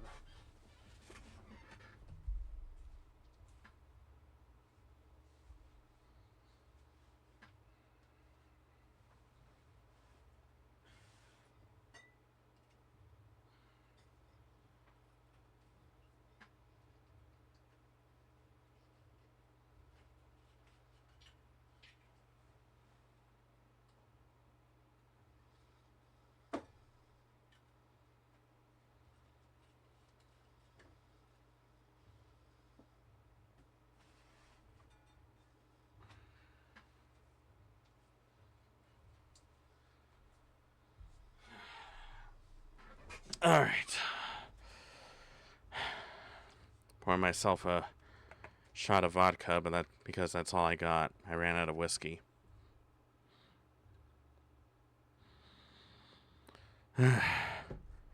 Don't try this at home, kids. You might actually get yourself killed if you tried. Although, considering that Kay hasn't posted in over 7 years, I think maybe she finally learned her lesson.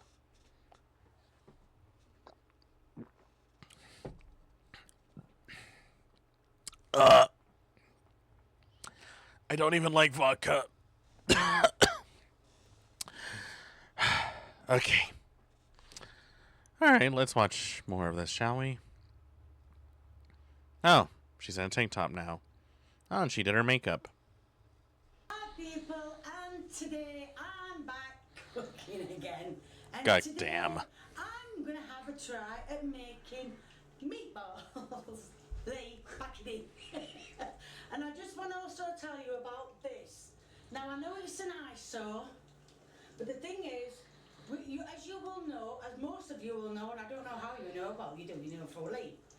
But we have had the house rewired. This was originally a light, and for some unknown reason it was taken out and the light was put outside. So people writing saying that my kitchen's a mess. It's not, it's just because it's that. So. Actually, it wasn't a light or a light switch. Well, a light switch. It was a switch that switched on. It was a light switch. So it doesn't look a mess. I'm waiting for them to come and cover it up. Mm-hmm. Great. You can see I've been too. All right, so let's see what we got here. Well, we got ground beef that is still sitting prominently in its container. We got our little container of eggs. That is something. And we also got some very soggy meatballs that have been poorly made and are currently sitting in a baking dish slabbed in butter. Okay. Kay. You do know that you need breadcrumbs in order to get the meatballs to actually like properly stick together and like a tiny splash of milk. You do know that, right? Meatballs. They don't look like. Sorry, I'm childish. They don't look like. They are meatballs, like they will be when they are cooked. All I'm doing is just getting. Even her son is like done with her shit. Lee walked off and left the camera. But all I'm doing is I'm getting some mincemeat, rolling it. I was getting a drink. Rolling it in my hands. Shut up, Lee. You said I walked off. I was getting a drink. So what I'm doing is rolling it in my hand. I don't know if you can see me what I'm doing, but and then I'm dipping it in egg. By the way, I've got some eggs and I've beaten them up. Really had a go and beat them up. If she has to beat anything else in this one, I feel like she's gonna get arrested for domestic violence. This is how you make your eggs, right? Just cover your meatballs in eggs and backing it. Oh yeah. Oh no, actually, this isn't a meatball. It's a ball of meat. There are very huge differences, that's for sure. But it is very common to mistake the two for one or the other. Beat you up in a minute, Lee. And all I'm doing is I'm just getting a load of mincemeat. And like I said, dipping them in egg. I'll put that one there. Does she even know how to... She does know how much room her baking sheet has, right? That's a pretty small sheet. I'm going to assume she's trying to bake them. As you can see, I have grease patch. It's not normally that mucky, but... but as you can see, I've greased it. And I've got, you dare discount the master? Some chips cooking. What is she boiling in there? Chip pan, not like the ones that you get now with all the little handles and everything. Oh, I'm sorry. What has she got going on in that pot that's making me nervous? First of all, I'm going to make a tray full and see how they come out. She doesn't even coat the meat all the way in the eggs. It's like just enough to get it like moist. All over the place. Lee, yeah, because you make me lose my ball. We're just doing whatever we want. That's what we're doing now, right? Excuse me. And me. Because it's late and we always get like this thing. Because it's late and we always get a bit giddy over at night time, I know. I wouldn't say it like that, because that just sounds wrong. Okay, that one, at the very least, that one looks somewhat like a meatball. That's what it is. And most people, when they get tired, they get a bit, oh my God, my balls fell apart. Get a bit childish. You know, Kay, I'm going to say put a cork on the wine because it sounds like you've had too much. My word. I'm just going to... How much meat did you get? Like, how many meatballs were you planning to make? Do any of this, what I'm doing, you need to wash.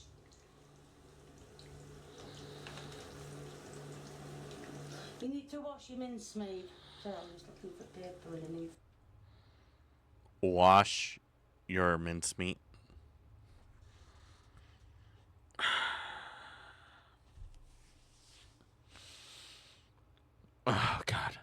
This is gonna drive me nuts. This is gonna drive me nuts. This is gonna drive me nuts. This is gonna drive me nuts.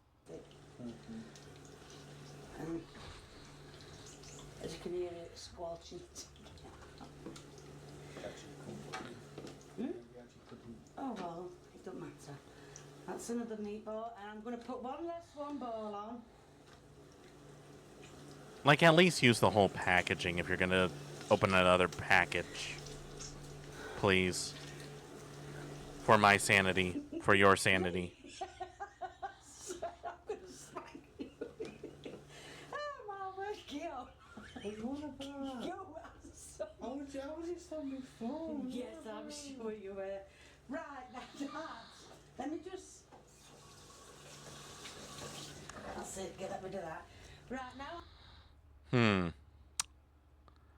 You know, looking at this now, I feel like I am really glad I ate earlier today. Because this would definitely make me lose my appetite. I'm going to put these in the oven for 10 minutes. Like I said, I don't cook on gas, I cook on electric. But after a while it might be gas after I've had it mended. You don't even cook on a gas range? Are you kidding me? That's it. Oh my word, what should this Oh God, what did you That is not steam. That is smoke. That is smoke. That is smoke. You left something in there. I know you did. I do. And I'm going to put my balls in for 10 minutes. Oh!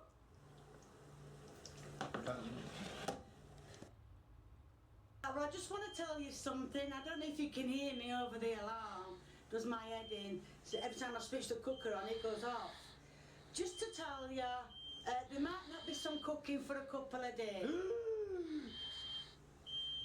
Okay then. And the reason being is that my cooker top is cracked.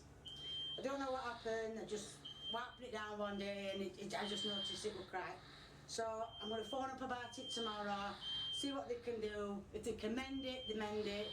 If they can't, they take it away and hopefully they'll give me a new cooker to sort it out. Because like I said before on my videos, it is insured. So hopefully it should get it seen to. You know, I'm willing to bet that if it was insured, if this was insured as she claims it to be, I feel like at this point it would be a tax write-off. And, you know, hearing that alarm, it kind of makes me think that, maybe cooking is not her strong suit. Just saying. You can see all the juice has melted into it, which is something I didn't want to happen. Oh, Lord, what the so fuck? What I'm going to do is, nearly ended up with that ball on floor. So what I'm going to do is I'm going to drain some of this juice off, put them back in the oven for another 10 minutes. But first I'm going to turn them over. Oh, this is going to be fun, trying to turn them over. As you can see, they're not staying in the shape I made them. They're classed as meatballs. I know they're not the meatballs you get in the gravy, but I'm not doing mine in gravy. As you can see, I'm having a hell of a time trying to turn them over. I love that some of the eggs cooked into chunks. Oh yeah, it's scrambled. Not as bad as my last video. She basically made an omelet. Bad. Would you want balls of meat with egg chunks for dinner? I know, my mouth is watering. Okay, please do not burn yourself. Please be careful with it. Right, now they're all turned over. I've decided I'm not going to take that juice out of it because it'll probably melt by the time it gets in. So now I'm going to put them in the oven for another 10 minutes. You don't have to turn them over, but I just think it gives them more chance of doing all the way through.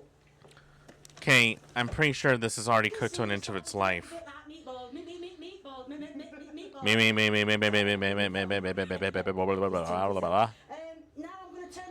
She turned into the scat man.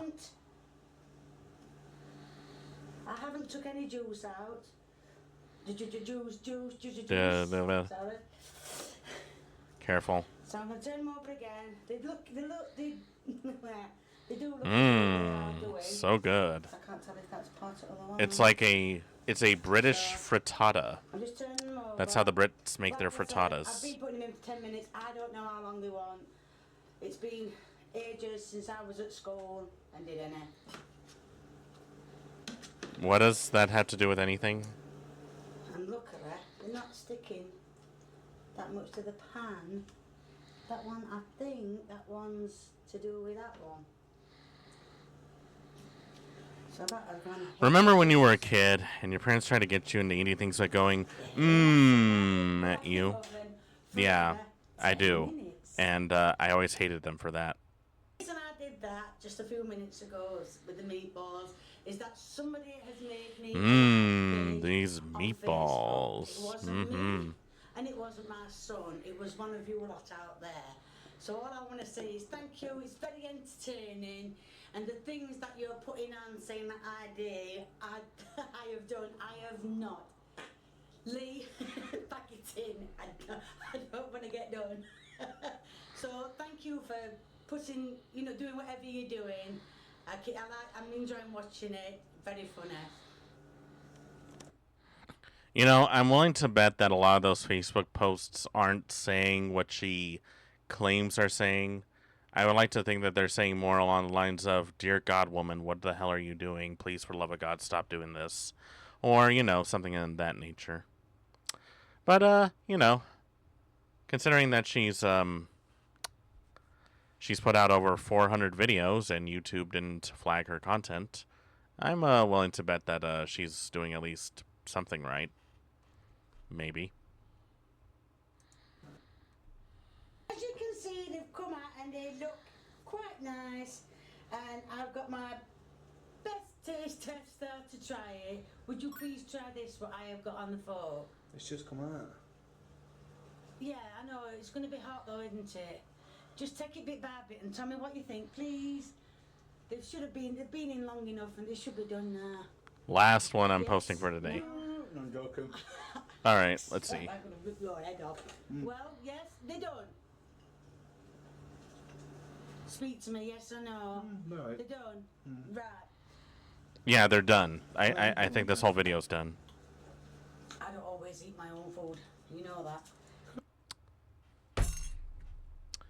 Don't always eat her own food. That tells me everything I need to know. That tells me everything I need to know. These chips have just been in my... These chips have been in microwave. I'm going to put... Hey, look who made a plate of microwaved French fries. Meat and yes, I know people are fed up, but yes, guess what? Dogs can have them.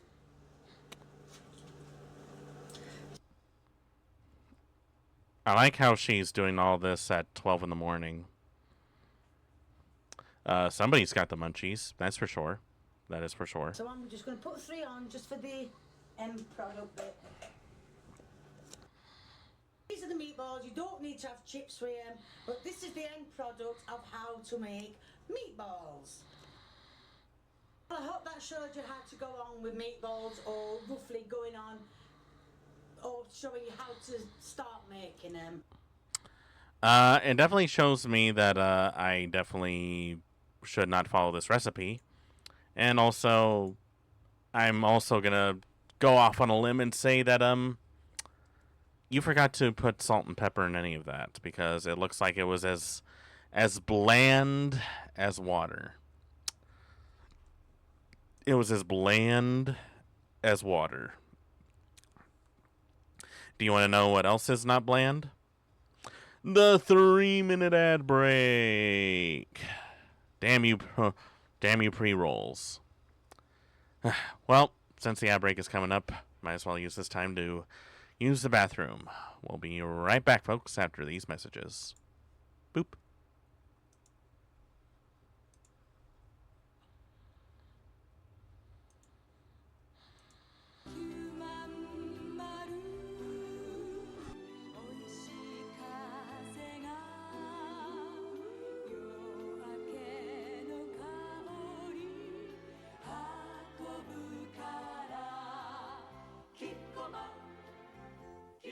コーマンの仕事は地球を回る美味しい風になることです。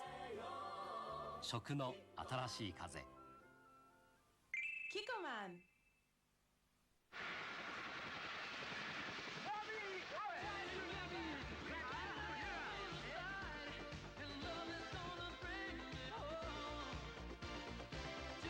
さらりとした飲み口、アルコール度ちょっと高め。この味がビールの流れを変えようとしている。飲むほどにドライ、辛口の生。アサヒスーパードライ。私チカ子、こちら三菱のチコ。チコ M はエアコンついて高級パン。チコ G は選べるシート。ほらね、どうしますお客さん。ミニカのチコ、ありがとう。人は今歩くことではるかに進歩した健康を手にしようとしている。ウォーキングニュー。人間はもっと健康になれる。明治乳業です。和夫くん聞いてる？アルペンは 40% オフ。スキーに連れてってくれなきゃ愛情も 40% オフしちゃうからね。 We love sports アルペン。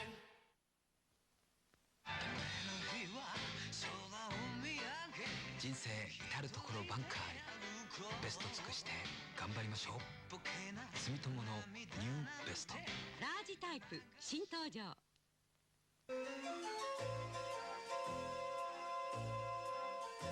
見てほしいのはネクタイです。 ARA アラのネクタイ。よく聞いて、これがね空の五段活用だ。わかるかな？先生、村岡くんが梅酒ば食べてますよ。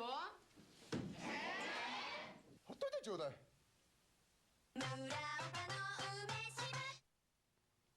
鼻炎の季節のお出かけは？やだな、もう休んじゃおうかしら。あのパブロンの鼻炎専用対象パブロン鼻炎カプセル L で行ってきます。こんな時、ホテルやマンションのバルコニーに避難器具助かる。慌てないでね。住まいの安全を考える。 All right, we are back from the ad break. Whew. Oh boy. Let's see how much more we can do this. Okay, last one of Reapers. And he swears that this is the last video he's posting for today. Unless he begs me or decides to give me more money to see me suffer. We'll see what happens. Alright, what is this one? Let's see, what is this? What is this? Oh. Oh, well, surprisingly, it is not a Cooking with K video. What this is Irresistible Dance 5e D&D animated spellbook. You know, it's been a while since I even seen a D&D campaign. The Decks of Many animated spells. Thanks for watching this video, brought to you by a paid advertisement for Hit Point Press's Deck of Many animated spell cards. How do we feel about the new OGL? It sucks. Yep. Yep. For what reason, you might ask? I would say check the internet. Either way, this video was already done last year. It's just been sort of sitting, waiting to be released, and I thought it's a pretty cool video, so fair use, fair use, fair use. Enjoy. You haven't put this video up in over a year? Oh, it's you. After our last encounter, I have trained for many years. I shan't be misled again, Necromancer. By the light of Enlil, I... What? By the light, I can't... What are you saying? Oh, there we go. No!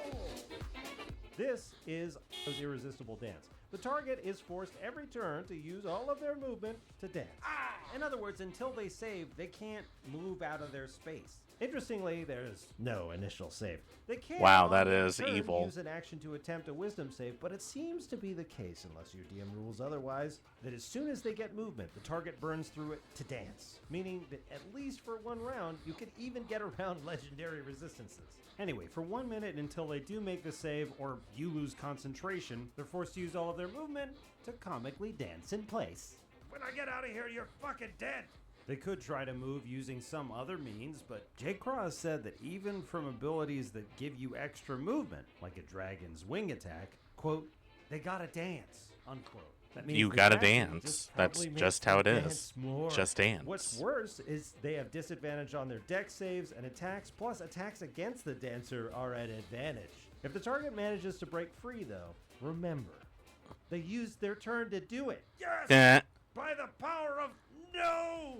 Recast it. Is it worth the slot? I mean, it's a high one, so sometimes, especially if you can double up with something that causes repeating damage in an area, a really devastating combo would be Honk. dance and a black tentacles. Wait, what? Oh god. Allele, there are two of them.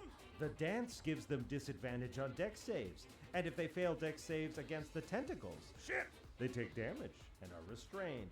If they start their turn restrained by the tentacles, they take 3d6 damage, and if they want to get out, they have to use an action to make a save in order to get free from the tentacles, at which point, guess what? They're dancing again. So the tentacles get another shot. This Ow. is hell. No. This is literal hell. It's a good spell. You know, I was never into magic. Thanks for watching this but video, brought to you by a paid advertisement for Hit Point Press's deck of many animated spell cards. They're making lenticular card. That poor paladin. Well, yeah, that paladin definitely has the short end of the stick. But I like to think that this will be a good lesson for humility. So that was something. Let's see. Wow, we wasted so much time just looking at all those videos. So you know what? We're gonna waste even more time. Since I got put through all that, let's see. Wasted time. That was time well spent. For who? For who? For who was this well spent for? For the audience? For you? For the guy behind me? Like, for Kay? Everyone? Oh. Oh. Okay.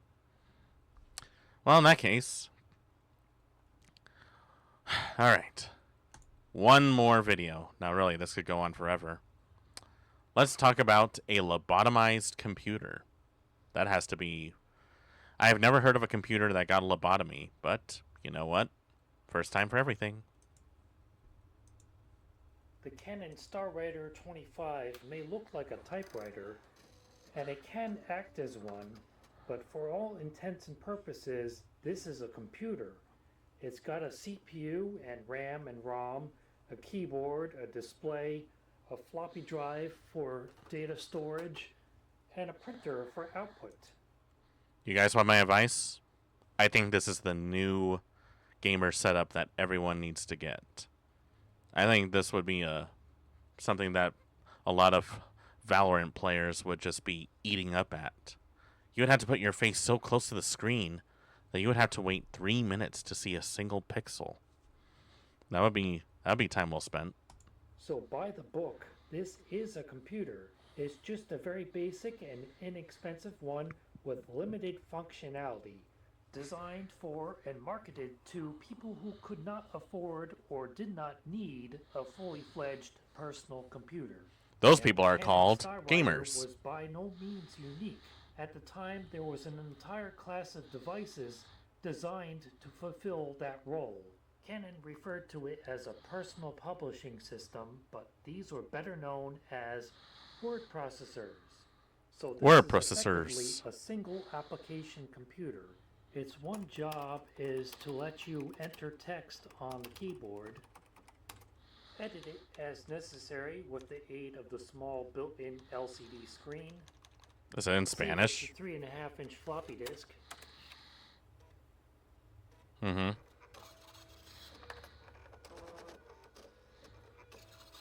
Imagine me trying to write a book with this thing. It would take me at least 3 hours just to print out a single page. But you know what? If we do get to the fanfic kind of thing, the fanfic milestone, I'll definitely write a whole thing on a computer just like this for you guys. Slowly. But still probably faster than you could type it on a typewriter. I would hesitate to believe you. Self-contained word processors were first introduced in the mid-1980s, and reviews of them were mixed. Some called them techno-writers because they could do much more than a typewriter, while others referred to them as undeniably retro-tech because they were a lobotomized computer. Wow. Even back then they used the term retro. That is crazy. $600 for this thing? Brand new? And look at this thing. $350 for a portable version. Guys, what are we doing? Nonetheless, word processors gained a foothold in the market, and the early 1990s really were their heyday, right before Windows 3.1 at least gave the veneer of making PCs easier to use. But one thing that makes the I don't think anyone still uses Windows 3.1. word processors is how relatively recent of a model it is. It was introduced in 1996 at a price of $249.99. So let's see. The key to an A+ school paper. Get organized and move ahead of the class.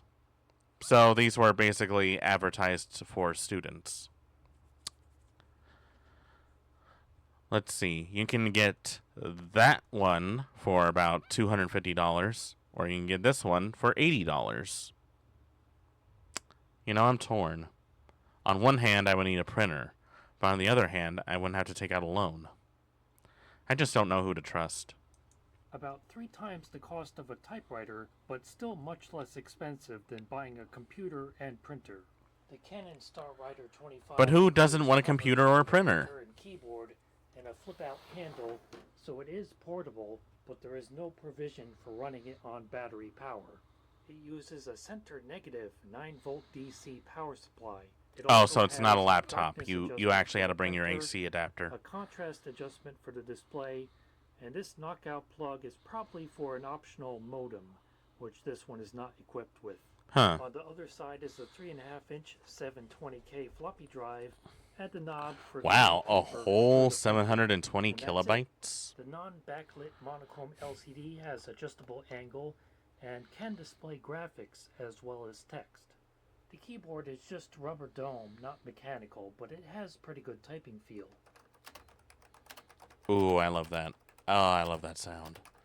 Oh, that is just ASMR at its peak. The more traditional layout of the arrow keys and backspace keys. I have never seen arrow keys laid out like that before. Cannot show an entire line of text without scrolling side to side unless you go into the settings and turn on what it calls maximum display mode, which does display the entire line of text. Huh. But then you lose the formatting of how it's going to appear once it's printed out.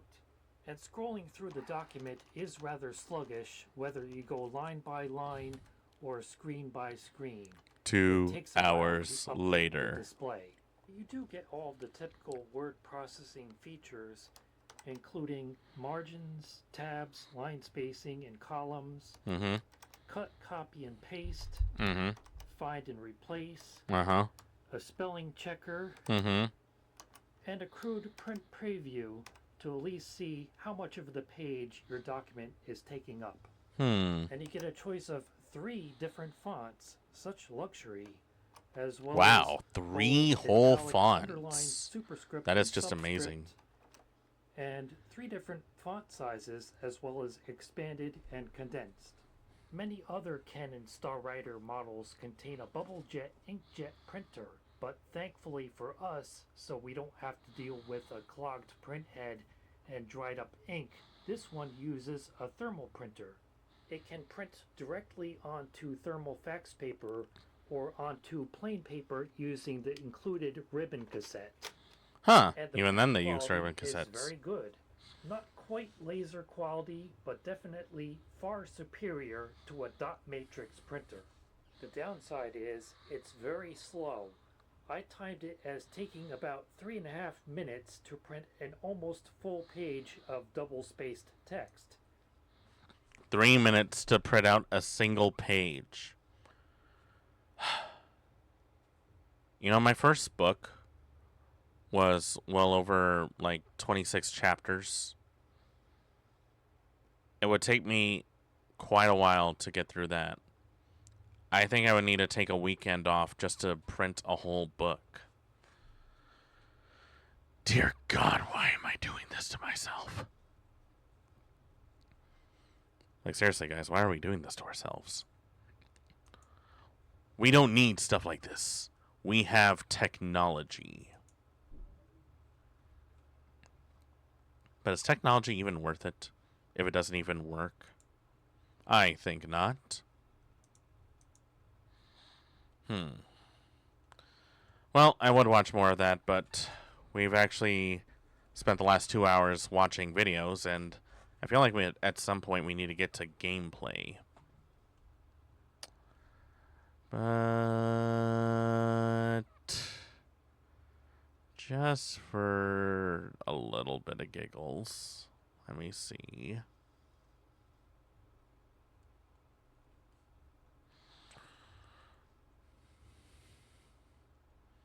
Huh, I lost it. Oh well, that's what happens. I'll have to look for that video later. Anyways, I think this is as good a time as any to take our mandatory intermission and get ourselves ready for Danganronpa. Unless, of course, we get another video to look at. So, get yourself something to eat, something to drink, go to the bathroom, get some chores done. We'll be back in just a moment.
All right, and we're back. I apologize for the extra ad break. I just wanted to make sure that the pre-rolls were turned off for at least the amount of time that we have to stream. Since we spend so much time watching videos, this might end up being a little quickie playthrough.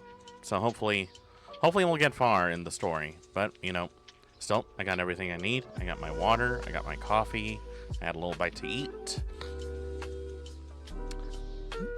I had a little bit of acid reflux. I'm good to go. Now, let's see if we can fall more into despair in Hope's Peak Academy.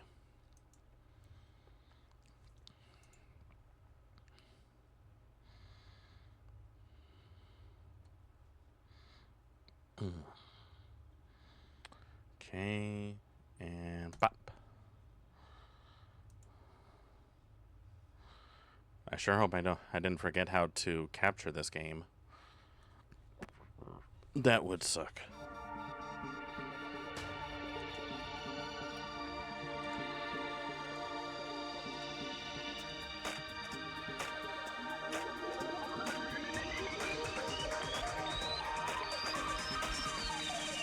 Rompa.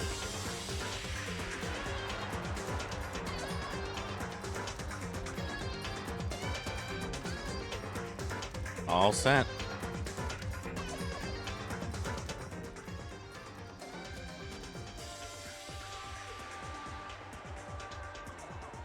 Hope you guys are about as excited for this as I am.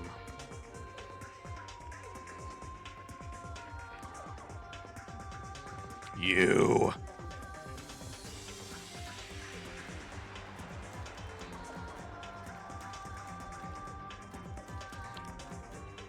That is one weird comic. It always sucks that Junko is the first one to die, technically.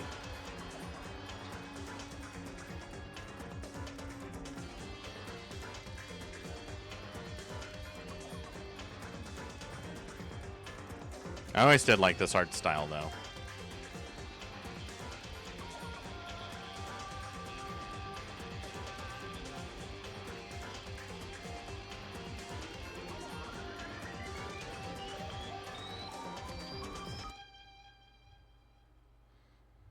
Let's get going.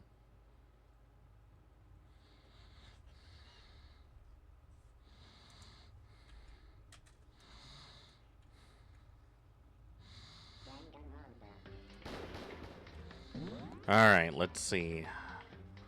I actually gotta remember where I left off.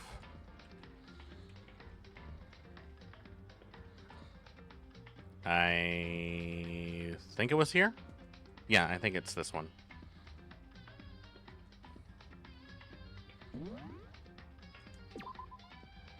Yep, that was it. We still have a bit of a free day, so just a little bit of little moment to kick back, relax, and hopefully not worry too much about the despair of life.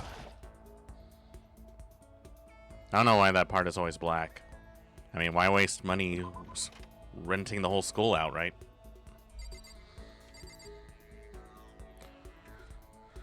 Now, let's see.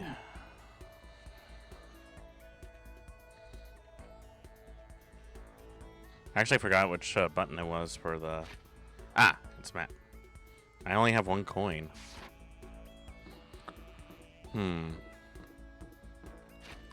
Do I have any presents? Nope. Not much presents.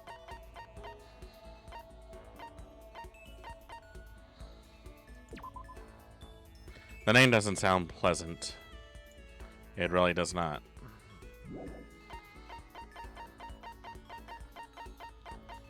Let's see, what else do we got? We got rid of that. We got this.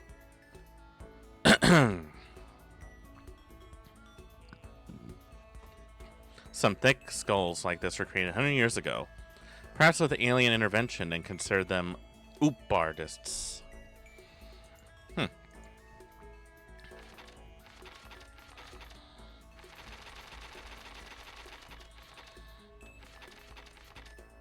A whip. Whip it. Whip it good. I don't know who would want that. I mean, I can't really think of too much of who would want any of this stuff. It seems like the free events are always the weirdest ones because, it's like, who are we supposed to give these to?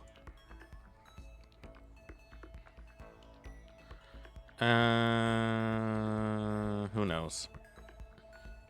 You know, Celeste might actually like that. Why don't we find Celeste and give it to her? Where would she be? Let's find out.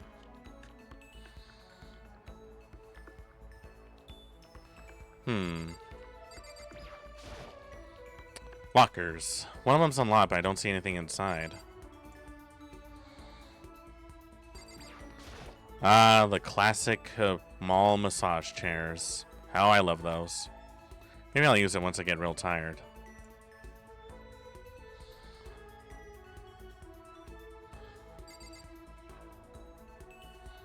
Let's see. Let's check inside the bath. Maybe someone's in there. Wow. It is a steamer in here. This bathtub is huge. It is huge. Yeah, they have like two for each one. A hot water one and a cold water one for a cold plunge. Oh, this is the sauna. Mercifully, no one's inside. Is this a heat source for the sauna? That's a lot of coal. That is so much coal. Yeah, I'll leave the sauna. Well, no one was in here, but it's still kind of cool that we have a bathhouse now. Have you guys ever been to a bathhouse before? I never got a chance to try one out. I heard they're real nice. Oh, here's that guy. Who are you again? I keep forgetting your name.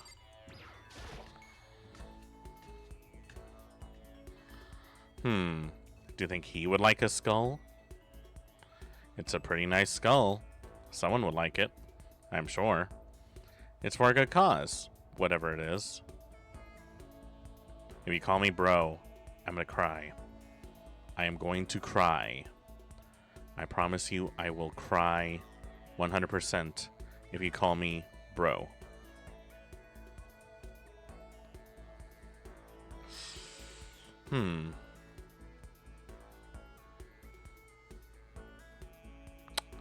Oh, can't figure anything out.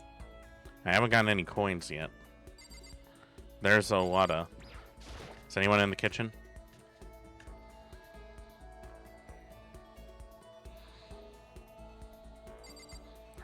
Well, Kiyotaka's here. Look at all these vegetables. I'd rather leave those two alone. Honestly, watching them go from enemies to bros is a little... How do I put it? It makes me want to gouge out my eyeballs. That's what it makes me want to do.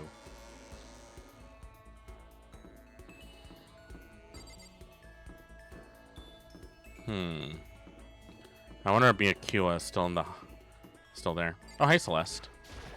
Most unfortunate. Does this school not have a dry cleaning service? This is terribly upsetting. Oh, I'm gonna assume that your dress is dry clean only. What am I supposed to do if my clothes become soiled? Should I hang out with Celeste for a while? Sure. There is nothing to be done. Normally my pride would not allow me to permit you to be alone with me. But fine. I will allow you to entertain me for a while. I killed some time with Celeste. Celeste and I grew a little closer today. Should I give her a present? Sure. Let's see. Would you like a rose whip? I think that would be something you'd like. Let's see. Maybe she'd like that. Interesting. The gods hear my prayers, and my wish has been granted. You wish for a whip? This is all because of my daily sympathy and compassion, is it not? That is definitely words. Seeing Celeste so pleased with something I gave her makes me happy. That's good. Makoto, I would like to share something with you. What is it? My perfect gambling strategy. Is there really such a thing? Indeed. Of course there is. Are you ready? Pay attention. Everyone, take out your notebooks. This is going to be important. Whatever the game, you must have a mind for strategy. This will allow you to increase your odds of winning. That is true. However, the exciting part about gambling is that there is a power which can overwhelm strategy. There is. Indeed. That power is luck. Luck. I have next to no luck.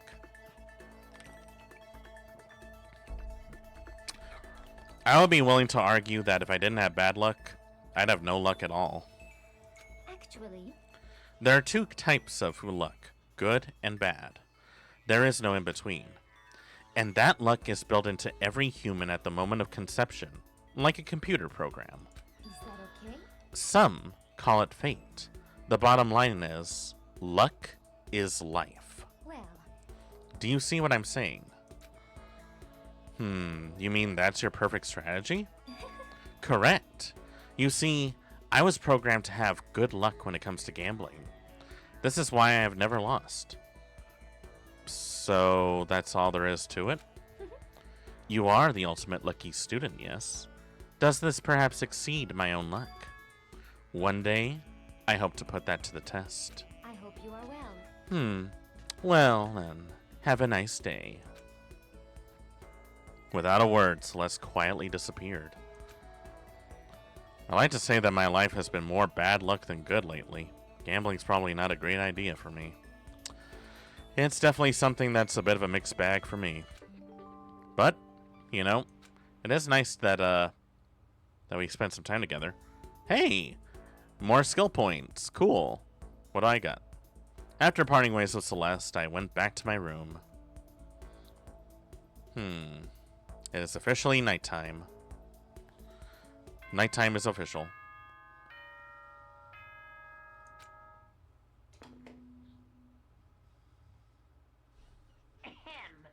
Ahem. School announcement. I hate you. Nighttime is quickly approaching, but before it arrives, What? all students, please gather in the gym immediately. What would you need to get us all in there for so late? Emergency! Emergency! Emergency? What emergency? What do you mean? Gather in the gym? Why now all of a sudden? I really don't like the sound of this. I have a terrible feeling. Please tell me no one's died. Please do not tell me someone has died.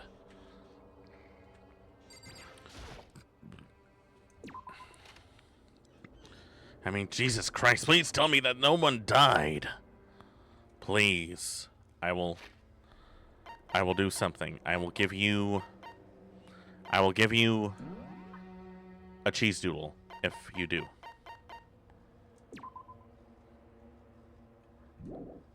Oh, jeez. Well, that's depressing. That is very depressing. And she was the cute one, too. That's what makes it worse. Oh, Kyoko. Did you hear the announcement just now? Yes. I don't want to go, but we don't have any other choice, don't we? Right. I can't imagine it's going to be good news. But it's not a good idea to defy him here and now. Goodbye. So I'm going on ahead. I really can't do anything except what Monokuma tells me to do. God, that son of a bitch bear! I ought to slap him! Mondo? What are you doing here? Yo. Hey man, you about to head in? Yeah, has everyone already gone ahead? Shit. Looks that way. I don't like it, but nothing's good gonna come from ignoring that goddamn bear. Mondo? Are you sure you're okay? You kinda went all out in that sauna. What? Huh? Who went all out? That shit doesn't even faze me. Yo. But you know... There at the edge of hell, a promise between men was waiting for me. Never saw it coming. Yo. Anyway, let's get our asses into the gym. Man, something unique must have happened between the two of them. Guys, do you think they kissed? I'm willing to bet that they kissed.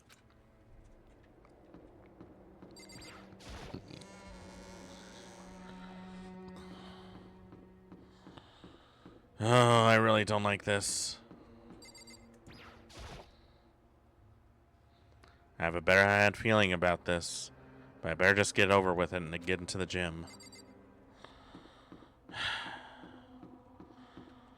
Fine. But I'm not gonna like this.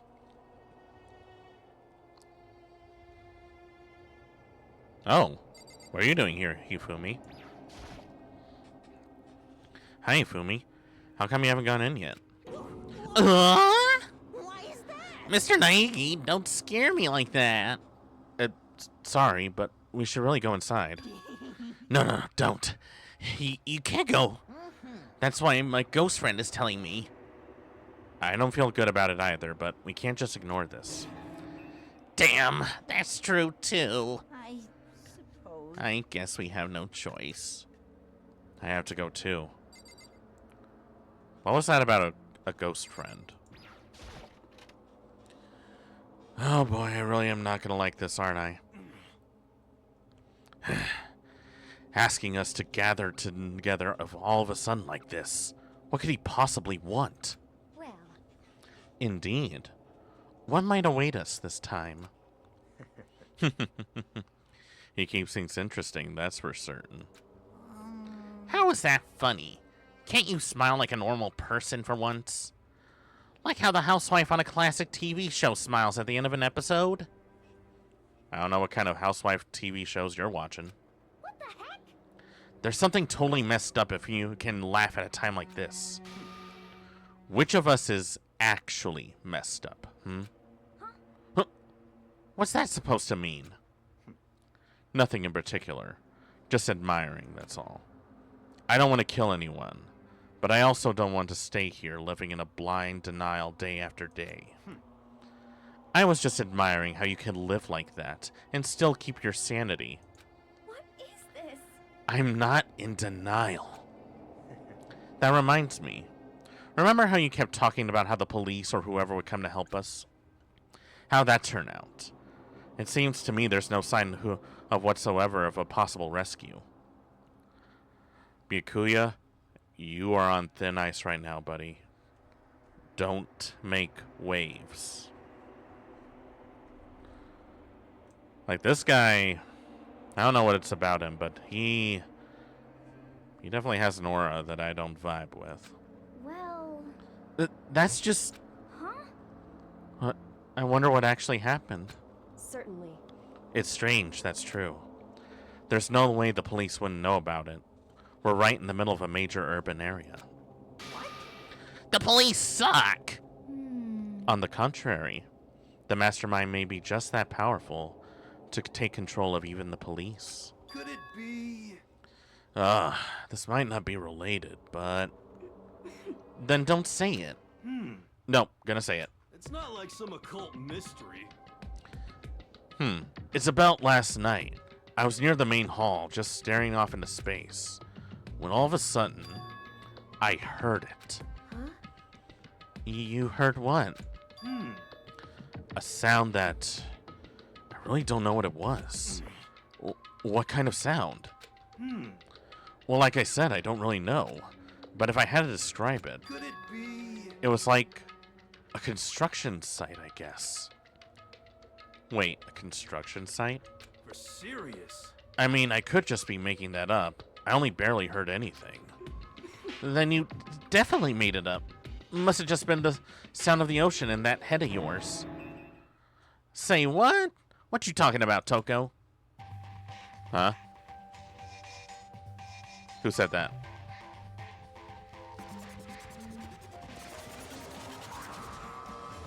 Oh, this asshole. You know, if I get a Monokuma plushie, I'm gonna shoot it. He's arrived. What Hero heard wasn't the sound of construction, but it could have been an explosion. Huh? Or maybe a machine gun. That kind of sound like construction in a way. What are you talking about? Beyond this point, my mouth is zipped. My lips are sealed. I am fully puckered. It's a secret little secret. And? Fine. Then let's move on to what you can tell us. Why did you call us here? Say what? You don't beat around the bush, do ya? Ready for me to get to the point, huh? If you please. But before that, you mind if I vent a little? I'm low on energy these days. My stitching's even losing all its shine and luster.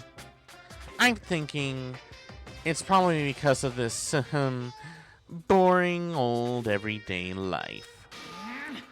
I'm looking for something with a little more stimulation. Something rife with danger and intrigue. Yep. Listen, can I just be frank? Can I still be swordsman? Today, I'm feeling The next Blackened hasn't shown up yet, and I'm getting bored. Hey, So I've decided to come up with a new way to motivate you. Motivate? Is that another set of videos or something? Please no. Are you going to show us something demented thing trying to get us to drive us to murder? Drive you to murder? What a mean thing to say. Just awful. You hear me? I don't know what you got planned, but we're not going to kill each other anymore. No matter what you do, I swear to God we won't. That's very big talk. Do your very best to back it up, okay? Now then, with your permission, let me begin. What permission? You run the school. Why would you need our permission? So this time it's embarrassing memories and secrets. As long as you're alive, it's a given that there's things you don't want other people to know about you. So I did a little investigating of my own, and I dug up some of your darkest secrets. Oh God. And those embarrassing memories and secrets are all contained in the envelopes I have right here. What? How'd you get that all in one place? I'm going to hand them out now, so take a second to take a peek. Oh boy, I'm not gonna like this, aren't I? Did he go through my browser history? I swear, those sites were clearly inaccurate in their advertising. As Monokuma spoke, he tossed the envelopes to our feet. I quickly snatched the envelope with my name written on it. I nervously pulled out to see what was written inside, and my entire body went rigid. Not just yours, everyone's. Oh dear God. Makoto wet the bed until he was in the 5th grade.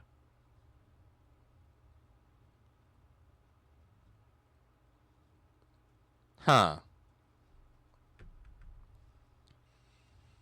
I think I was expecting something worse. I mean, is bedwetting really something that we should be making fun of? I mean, what is this, 90s?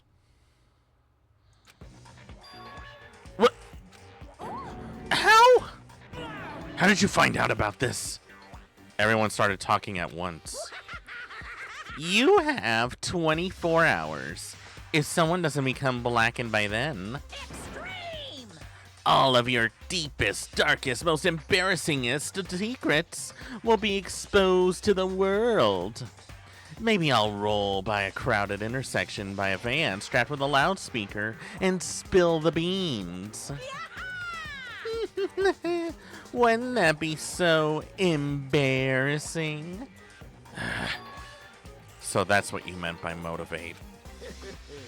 Yep, you got it. They're all pretty unpleasant, trust me. None of you want me to reveal that stuff, right? It's definitely something I'd rather people not know about, but we never kill someone over something like that. What? What'd you say? Count on it. He's right. Your plan is doomed to fail. No one's going to murder someone over this kind of thing. This is kind of depressing.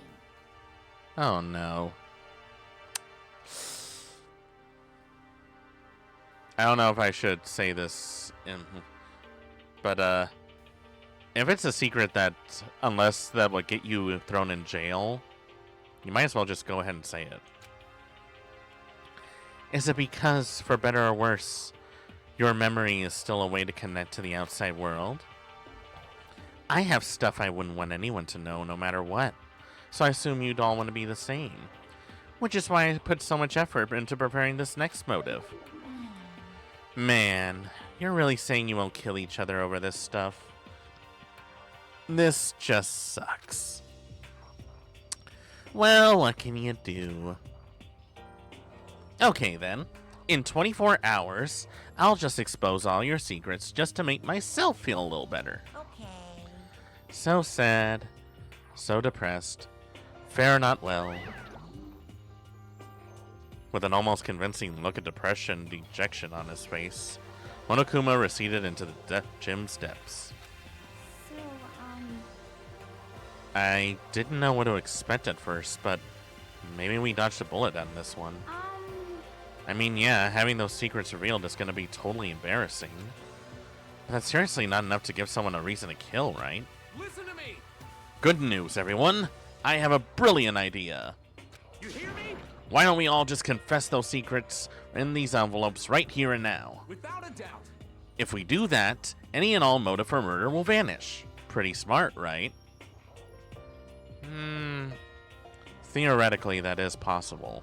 Quiet down and listen. Okay, so my thing is, I don't know what to hear about your stupid story. What? Besides, I don't want to talk about it. I don't care what anyone says. I don't want to talk about mine. As for me, Neither do I. Not because it's unpleasant, but because it is impossible. oh, Well, it's just human nature. You want to hear it when you say it's impossible. Come on, it'll be good for you. Absolutely not. Man, you're hard to please. come on. It's come on. okay, just a little bit. Come on, come on. Honestly, As I said, here we go. Hifumi, really? I said I don't want to talk about it, you human bag of lard. Say what? I agree with them. There's no need to discuss this. What do you think, Chihiro? I'm sorry. Aw, she's sad. Sorry. I don't really want to talk about it right now. But But I also don't want to leave things the way they are, so maybe I can talk about it later. After I try my best to become strong, then I can tell everyone. so, If you don't want to talk about it, you don't have to. I'm not super excited to talk about it either. That's true. If everyone's that much against it, even if my bro's the ones who suggested it, then I gotta say no. Well, that's okay then. Either way, if it's just a few seconds, I'm sure nobody's gonna kill anybody over it. I hope you're right. I don't know. There are plenty of secrets that I can think of that I would rather take to the grave with me. A secret so bad you'd kill someone to keep it. Nobody's got something like that, right? You'd be surprised. Okay, I'll stop with the secret talk, but each of us has 24 hours to get ready. Having our secrets exposed isn't going to be fun, but it's not like we're going to die because of it. So, you know, don't do anything hasty. The way you keep repeating it kind of makes me worry even more. Oh, okay, sorry. I know it's going to be tough, but... Nope, saved by the bell.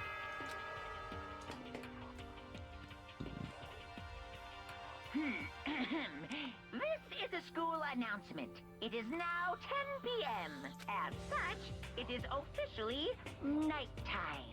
Soon the doors to the dining hall will be locked, and entry at that point is strictly prohibited. Okay then, sweet dreams, everyone. Good night, sleep tight.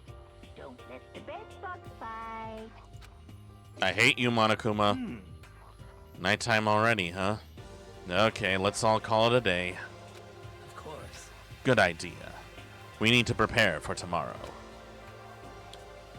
I was left with an anxiety I couldn't shake, but we left things as they were, and left things as they lay. One by one, we headed back to our rooms. Guess there's nothing to do now.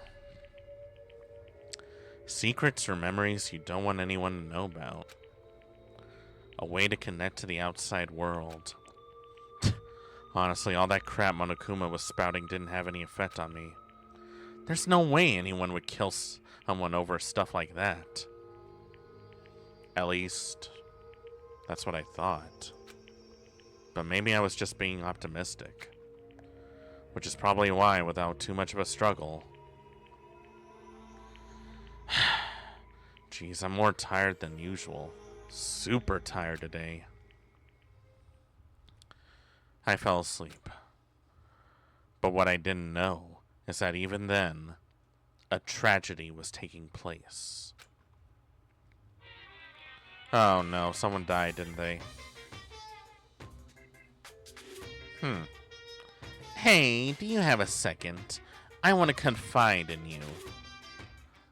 It's about the prevailing world's attitude right now. The difference between passive and active, I mean. For example, it's the difference between like, oops, I killed him, and yeah, that's right, I killed him. Amazingly, there are tons of people who don't understand the difference. Can you believe that? But there's a huge difference between oops and that's right. You know what I'm saying? Anyone can kill someone in the heat of the moment, but surprisingly few can do it with a calculated intent. To make that choice, then put it into action, it's way harder than just letting your emotions lead you. It's all about preparation, resolve. So maybe you're wondering, what's the point I'm trying to make? Well, I'm not totally sure myself. Maybe you should try reading between the lines. You think so?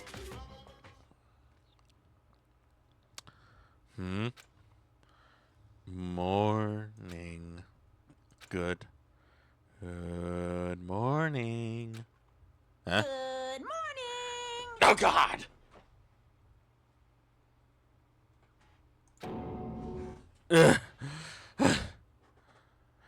Don't scare me like that, man. This ain't Saturday night.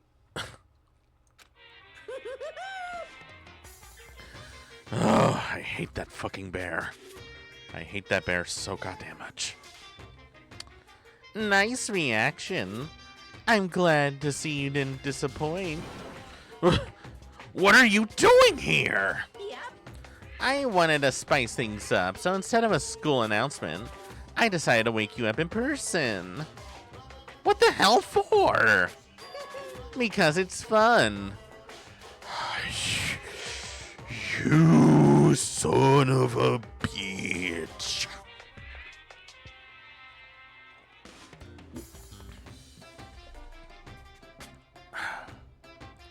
Anyone who enjoys Monokuma, I have to ask, why? As long as I'm here, I figured I'd let you hear it right from the bear's mouth. Hear what?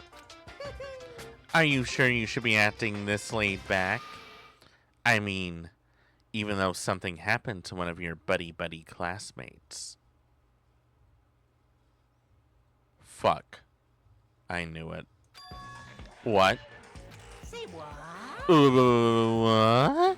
Your face is all blue, like someone's on the verge of death. What happened? What are you talking about? That's for me to know and you to find out. I hate you so much. Good luck. Something happened to someone? Is it? Was it? No. No, it can't be. There's no way someone would.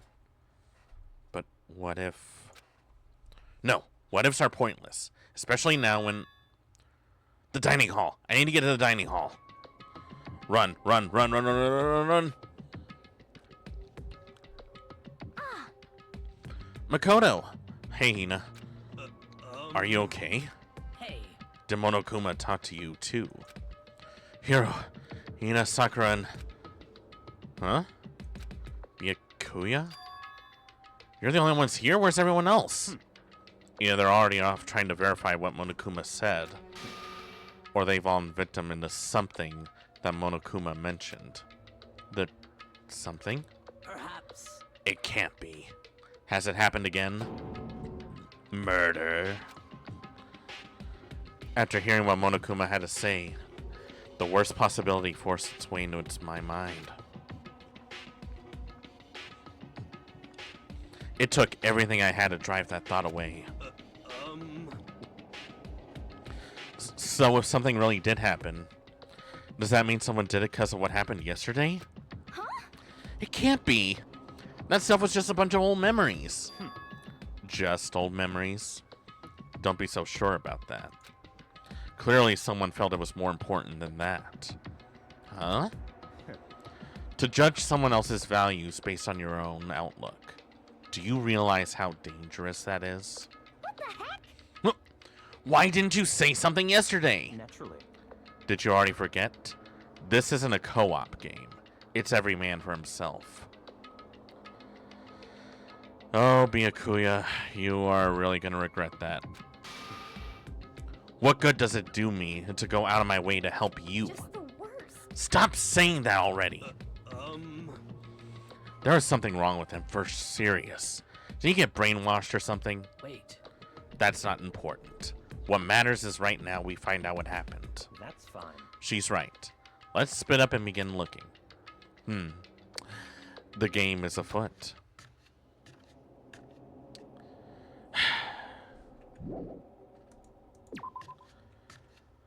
That guy really pisses me off sometimes. Well, we better check all the rooms.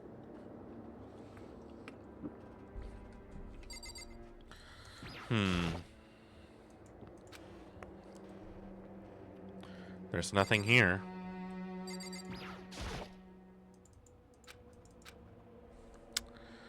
Nothing in the laundry room. There's Hina. Maybe she saw something. So, I knocked on all the doors, but nobody answered. Did they all go see what happened? Oh, then what about the second floor of the school? That's the one place that's new to us, so seems natural place for,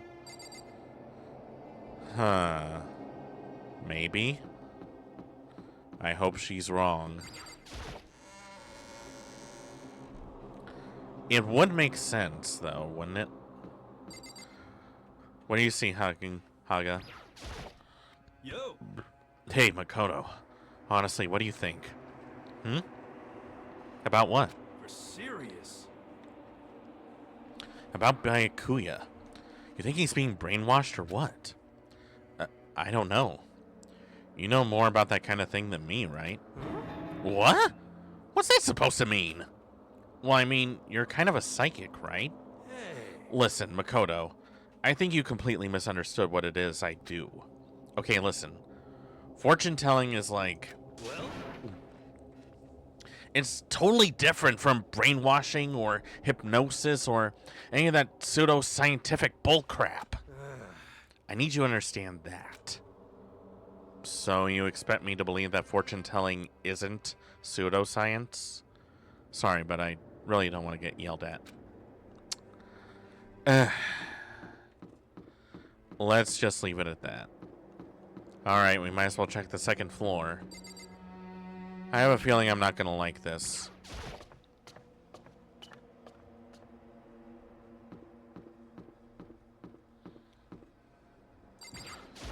We'll check every room we can.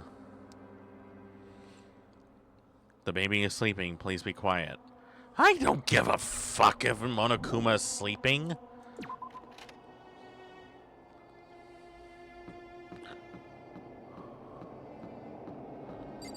Maybe in the library?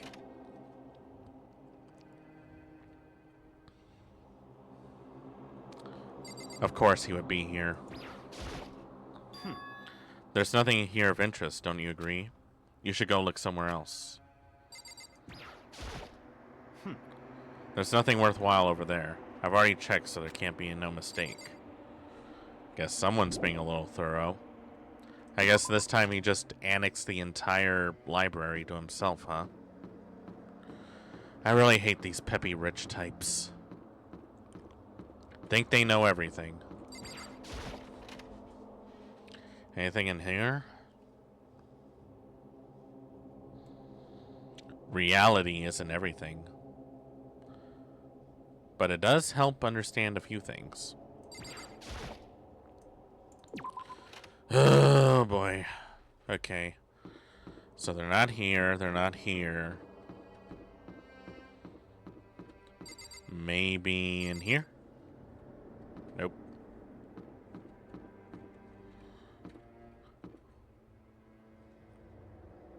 You don't think someone would have died in the pool, would they?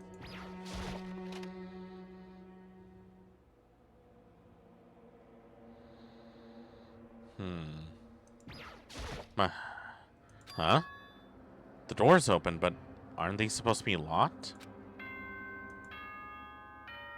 Oh boy. That timing. For this investigation, I have unlocked the doors. Please look around to your heart's content. Gee. Thanks, jackass. Investigation? It's all clear now. Just as I thought. Byakuya? I see. Judging from what he said, there can be no doubt a murder really has taken place. Come on! And the locker rooms. They're suspicious. Very suspicious indeed, wouldn't you agree? Huh? Suspicious? It seems nobody searched the locker rooms. Let's start with the girls' locker room. He was muttering as if talking only to himself. Without waiting for a reply, he pressed his hand against the girls' locker room door.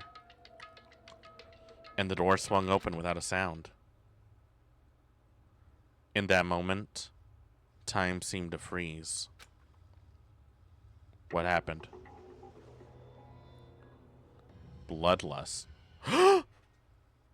No! Not her!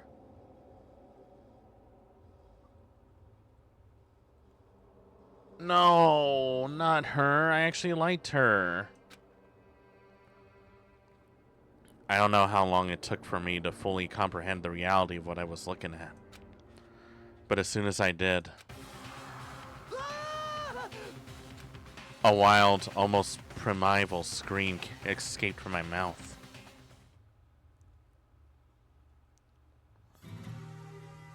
Boy's life of despair. Why is he reading a manga? I tried to suppress my screaming, but it was useless. It surged out of me like water from a spring gushing out of the ground. Byakuya, on the other hand. Very strange. Most unusual, don't you think? He was totally calm. Almost like he was watching this all unfold in front of a TV screen. I see. Look. Chihiro's corpse has been suspended somehow. And something's written in the wall. In blood. Oh right, I forgot that blood is pink. In Danganronpa, for some reason. Bloodlust. Such a brutal way to kill someone. No, this is beyond brutal. Wouldn't you agree? They killed her. How could it not be brutal? No, that's not my point. This murder is far too bizarre for any everyday amateur to have committed. Unlike with Sayaka, this murder was not a crime of passion or necessity. It was almost as if whoever did this did it for fun. You see what I mean, don't you? Huh? My head was swimming. I was still reeling, too confused to understand what he was trying to say. And before I could even begin to clear my head... What the heck? Hey, I heard screaming. Did something... Yeah, that was my reaction too. That's new. A body has been discovered. Yeah, no shit. We just discovered it. Like, why are you relaying news that we've already know? After a certain amount of time, which you may use however you like, the class trial will begin. What the hell was that? What? Ah, right. You were unconscious during Sayaka's, so you don't know about it. What you just heard was the body discovery announcement. Apparently, when 3 or more people discover a body, an announcement plays to let everyone know. I imagine it's so that the search for the culprit can proceed fairly for everyone involved. Not sure if that's my idea of fairly. The body discover announcement? Then Chihiro really is... dead. Yes. Before you start screaming your head off, go round everyone up. It seems another game has begun. Another life or death game to uncover a killer. Taka bolted out of the locker room. As everyone made their way to the scene, it felt as if no time had passed at all. It was like my sense of time had just taken a wing and flown away. When I finally came back to myself, everyone I saw had the same look of confusion, fear, and anger. We all just stood there, gathered around Chihiro's body. Damn. I couldn't keep her safe. So there's another victim. Which means we are now in the same position once again. Fuck, man. What the fuck is this? This is a dream. This is a dream. It's all just a dream. In fact, I haven't even been born yet. I haven't had any memory of even being alive. Ifumi, now's not the time. Shut up.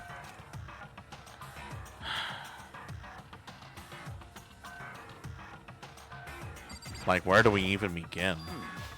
For now, pay attention to the wall. I said it once already. There's words written there. On the wall?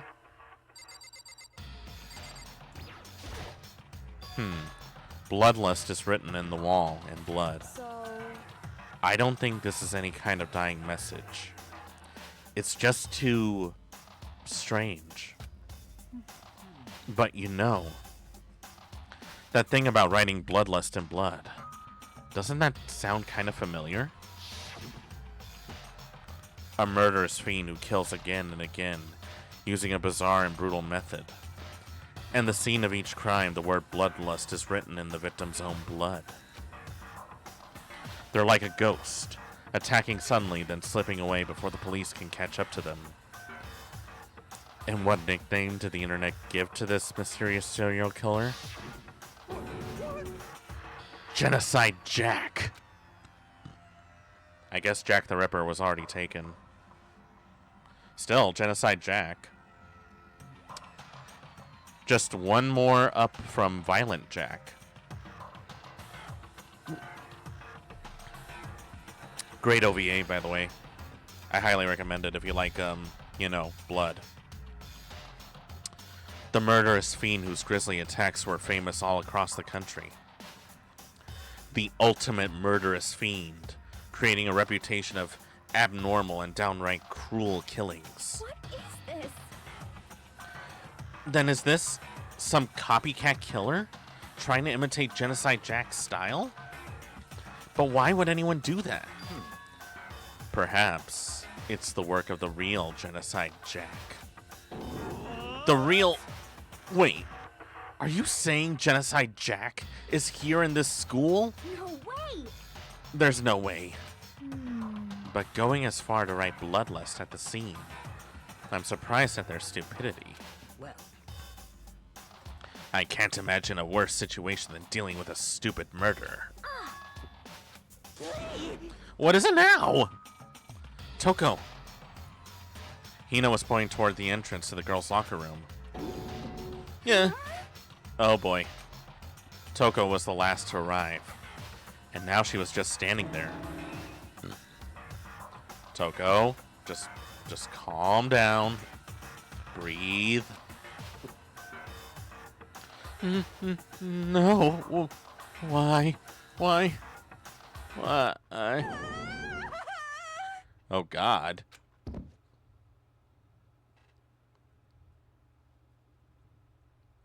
Yeah, that was about the reaction I was expecting. She fainted! That did not sound good. Toko! Hina rushed over to the collapsed Toko and started to try and shake her awake. Toko? Are you okay? Hey, come on, wake up. Oh, that's right. I just remember what she said about how she faints anytime she sees blood. Oh. So she is hemophobic? I imagine she does not want to watch too many horror films then. Probably not. This isn't a violation of the rules, right? I mean, technically she passed out somewhere besides her room. No, I think it should be okay. The regulations prohibit sleeping, like on purpose. So since she didn't faint on purpose, it doesn't count. Gotcha. Just a second. Toko, can you hear me? Hey, wake up! As if she heard her, Toko suddenly shot awake. As in, she literally jumped up from where she was laying. It was such a strange reaction. I was at a total loss for words. She leapt up straight into the air, changing her stance as she did. Her stance? Whoa. Oh, okay. Damn. What? Why do you have your tongue out like that? In no time flat, she was just standing up. Ignoring the physical contortion she had to go through, her motions were totally haphazard. What? Sorry about that. I was just so shocked, you know. It happens, right? Was I the only one? Toko, are you okay? I'm fine. I'm fine. Whoa! Is that a dead body? Hey, are you dead? Jeez. What the heck? She must have hit her head real hard when she fainted. The world has a front and back and top ending and bottom. A sea of truth and a web of lies.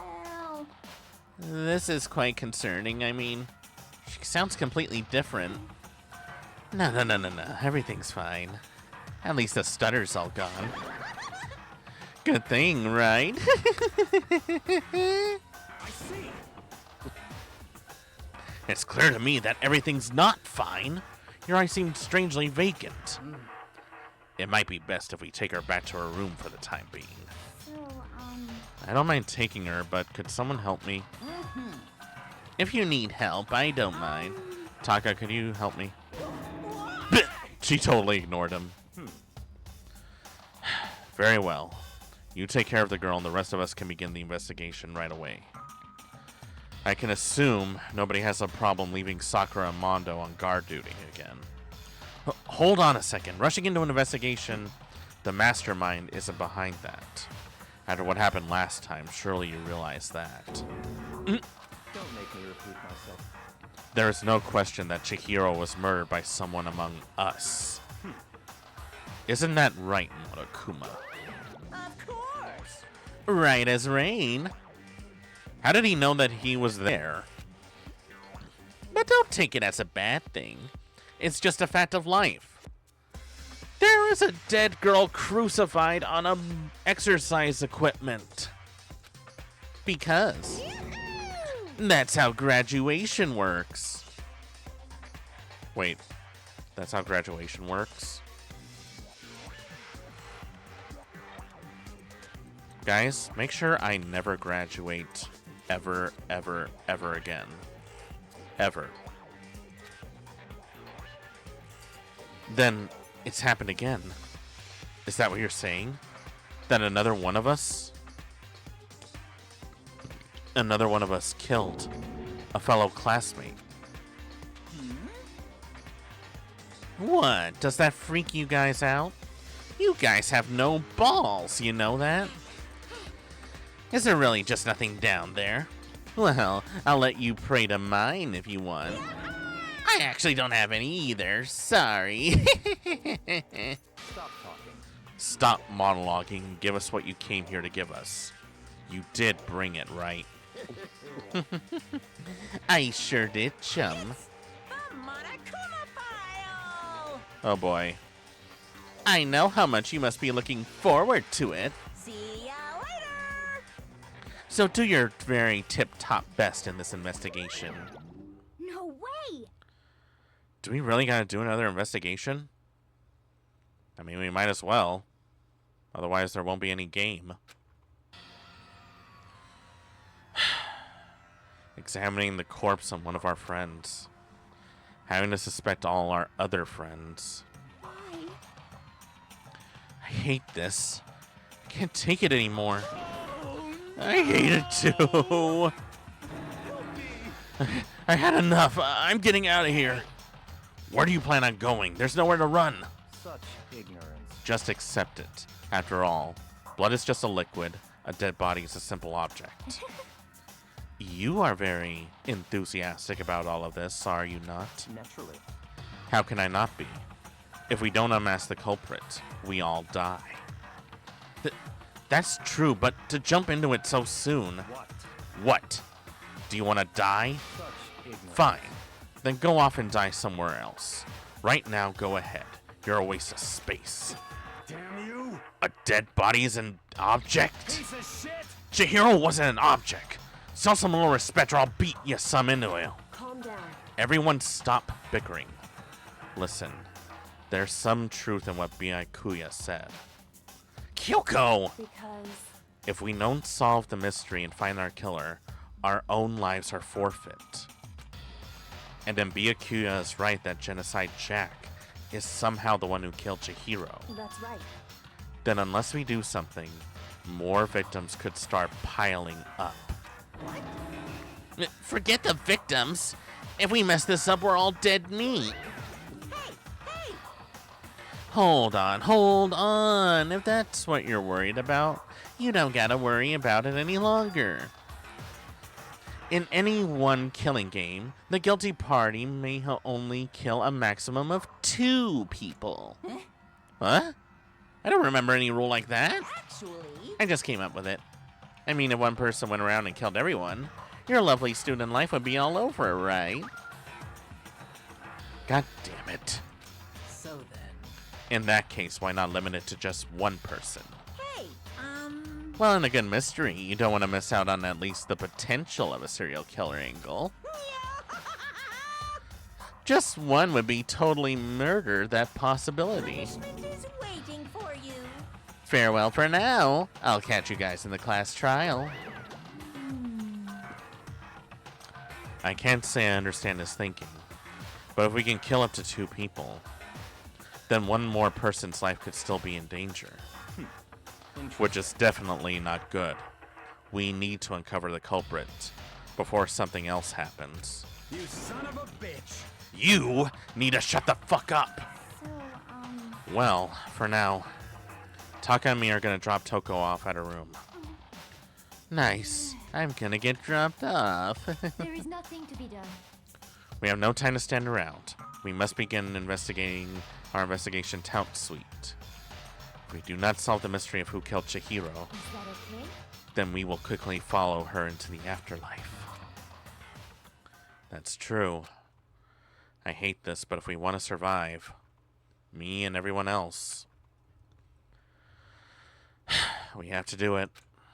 We don't have any other choice. So, let's investigate. Better check the Monokuma file to see exactly what's going on. The victim was Chihiro Fujisaki. Time of death is estimated to be around 2 a.m. Body was discovered in the girls' locker room on the 2nd floor. The cause of death was a blow to the head with a blunt object, which killed her instantly. That's all it says. Well,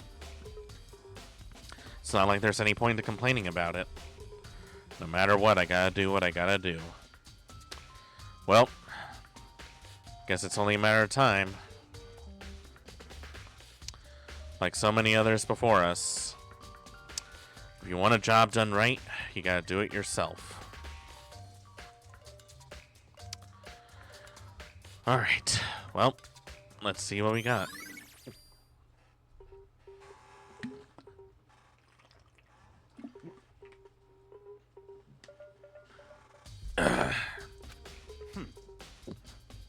Hey, Makoto. Do you have a second? Huh? Did you need something from me? Naturally. Of course. Life without purpose is quite dull, you know. So what do you need? I'm going to let you cooperate with me during my investigation. Huh? What? I'm purchasing your talent. The same talent which allowed you to solve Sayaka's case. Solve? No, I just... Stop talking. You seem to have some limited use, which is why I've chosen you. You have the honor of contributing to my investigation. Great. So what you're saying is, I gotta do all the work. That's good. That's great. That's gravy. So you're inviting me to come with you? You're doing it in the most arrogant way possible, though. Let's go. Now then, shall we get started? But we need to get moving. There's no time to be standing around. I don't really know what just happened, but it looks like I'll be working with Byakuya on this one. Great. Just great. I run into the one guy I don't want to be in the same room with. Let's see what we got. There's a dumbbell on the floor, and there's a blood stain on the dumbbell. The Monokuma file said a blow to the head with a blunt object is what killed her. Does that mean this dumbbell was actually the murder weapon? That's right. I don't imagine it could have been done with anything else. That is true, I'm the only one that has the bat. Let's see. Poster has some blood on it. Must have happened during the murder. Fresh blood stains on the carpet. Must have been splattered with blood during the murder. The word bloodlust. The meaning behind it, though. I can feel the life draining out of my own body. It is a dead body. Chihiro's dead body. Very strange. But the more I look, the more strange it all seems to me. This must be Genocide Jack's handiwork. Well, but... What? But we're still not sure he did it. Is that what you want to say? I wonder about that. Let's see.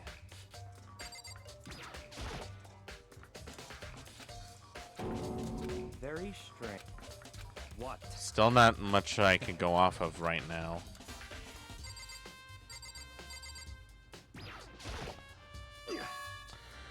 Dude had a real complex about being weak. You heard Chihiro talk about it, right? All I need to do is get stronger. Yeah, I do remember she said that more than once. Sure did. Which, I guess explains the trip down here. But did she really need to get stronger that badly? There are other ways of being strong, you know. You already mentioned it, but she was a girl, after all. Most girls aren't all that strong. I don't know, man. Haven't really thought about that stuff. Cause of Chihiro's complex. Can't help but wondering what that might be. Mondo's account has been taken into that thing. Let's see. I use this locker room all the time. Now it's become the site of Chihiro's death. But why was she killed in the locker room? Actually, if you think about it, she could have been killed somewhere else, then carried here. She was very light, that is true. It wouldn't have been hard for someone to carry her. But still. I still think she came here on her own by choice. What makes you say that? She had been talking a lot lately about how she wanted to get stronger. So you're saying she came here to exercise? But according to the Monokuma file, apparently she was killed around 2 in the morning. Would she have really been exercising that late? Perhaps. Hina or myself are usually in the locker room during the day, so she was probably avoiding it then. Avoiding it? Although we invited her to join us more than once, she never showed up. I can only assume she was trying to avoid us. And instead, she came here to exercise in the middle of the night. However... Perhaps. But it's difficult for me to imagine that she would have come here alone. She did want to start exercising, but she specifically mentioned she couldn't do it by herself. She needed support from others.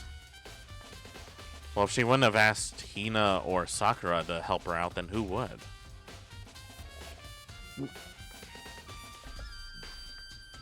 It's all so strange. So you're saying she could have come in here in the middle of the night to train in secret, but that she also would have had to come up with someone else? It's a possibility, I think. Well, that is one idea. Now I believe it's time for us to move on. Huh? Already? What? No clues will magically appear by standing around here. We need to check every aspect of this case. I mean, that's true, but Let's go. if you're satisfied, let's hurry up and proceed. So pushy. Got caught up with the wrong person this time.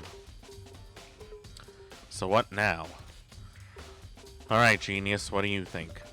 So this is our next location. This place is related to the investigation? Figure it out yourself. It's no fun if you don't know, right? Let's see. Surveillance camera. Even as Chihiro was being murdered, I bet the mastermind was just sitting there watching. They know what's happened, and they're still forcing us to go through this.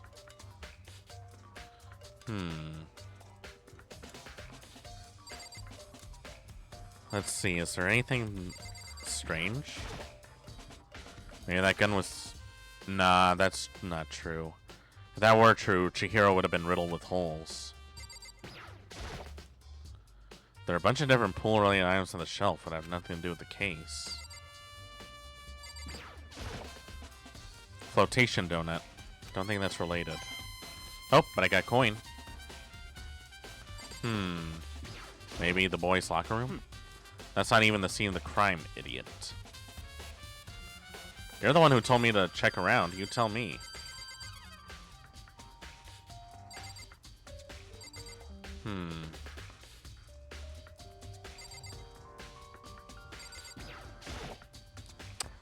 This is one of the monitors Monokuma appears on. Now it's no time to think about that.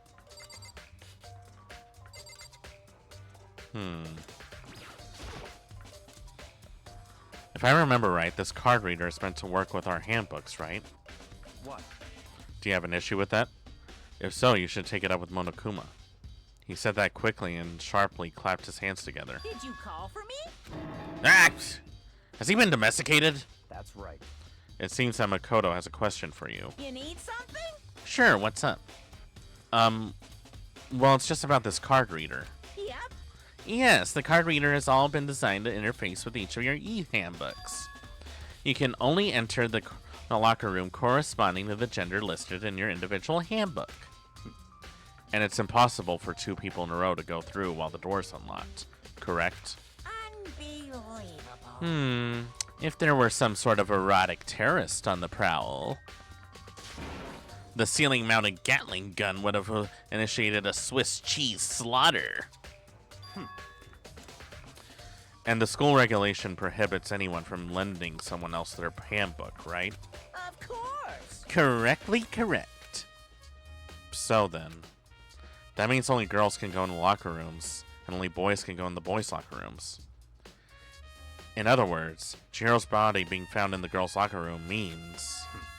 Hey, Makoto, I can see right through you. See right through me? Allow me to tell you what you're thinking.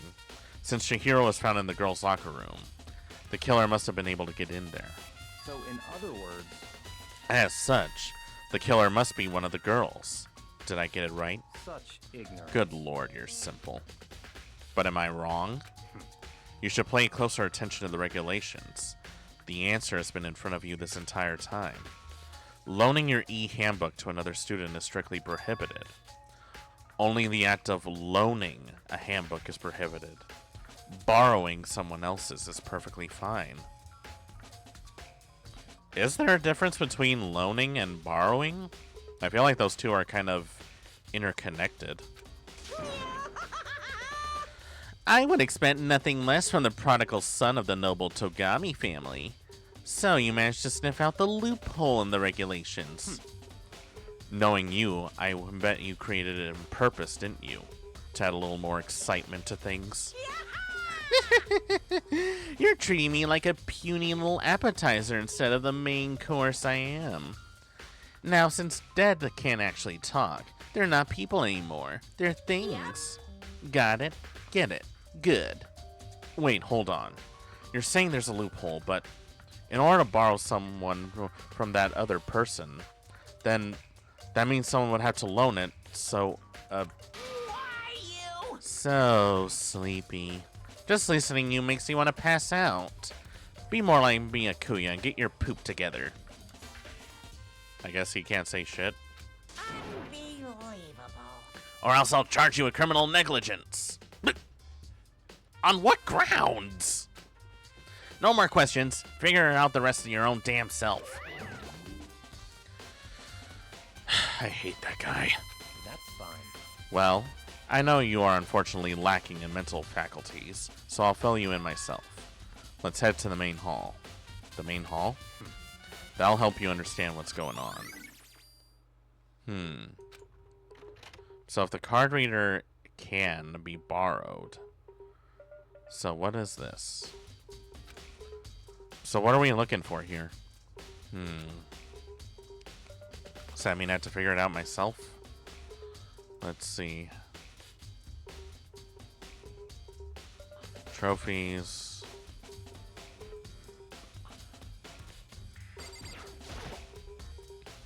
A mailbox. Could there be something inside? An e-handbook. No, wait, there's 3 of them. What are they doing in here? So, you finally found them. Huh? Did you know these were here, Byakuya? I happened to find them by chance myself the other day. It seems there's a system in place where the handbooks of dead students get delivered to this mailbox. So then these 3 handbooks belong to Junko, Leon, and Sayaka? You can go ahead and confirm it yourself. I merely turned on one of the handbooks, and when I did...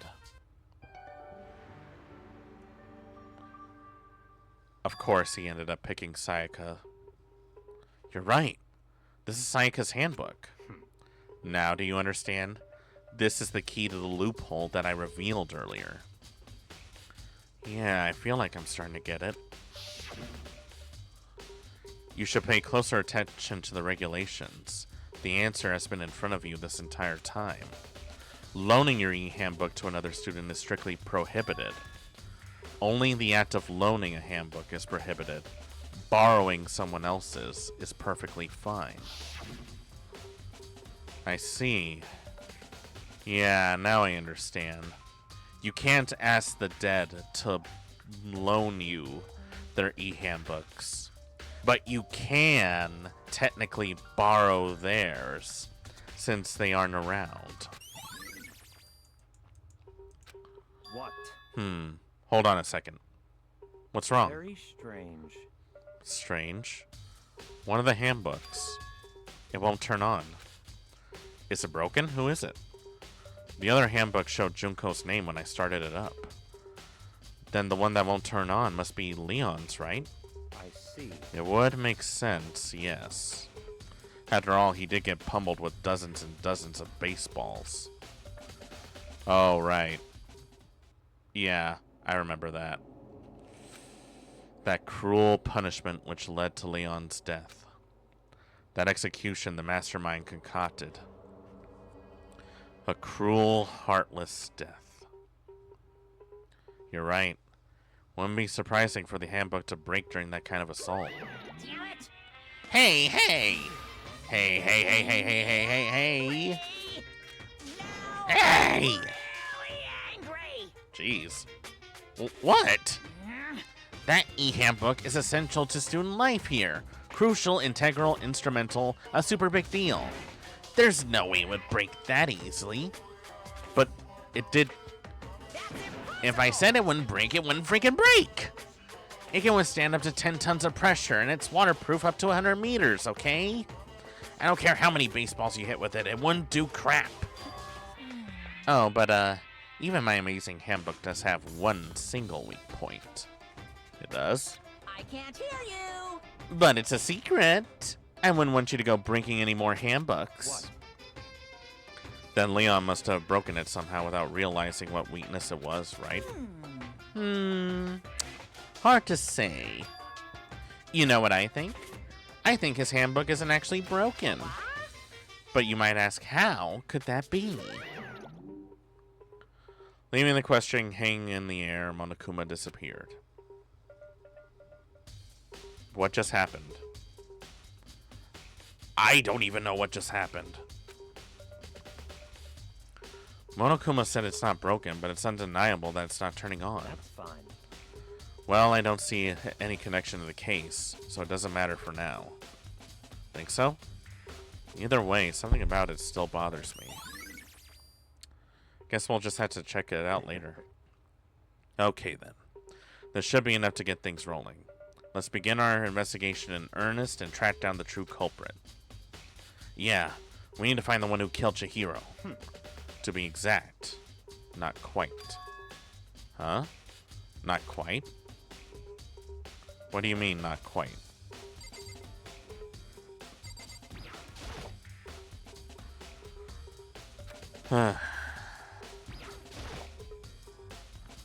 Well, no sense standing around, I guess.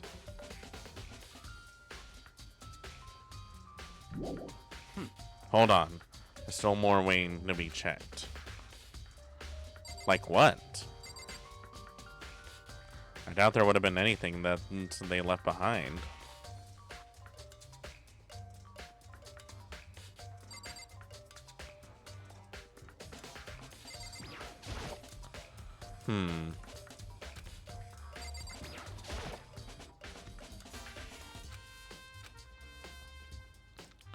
So what could possibly be needed?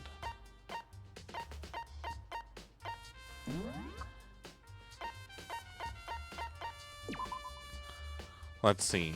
So if Junko and Sayaka's handbooks work, then how come Leon's can't be working?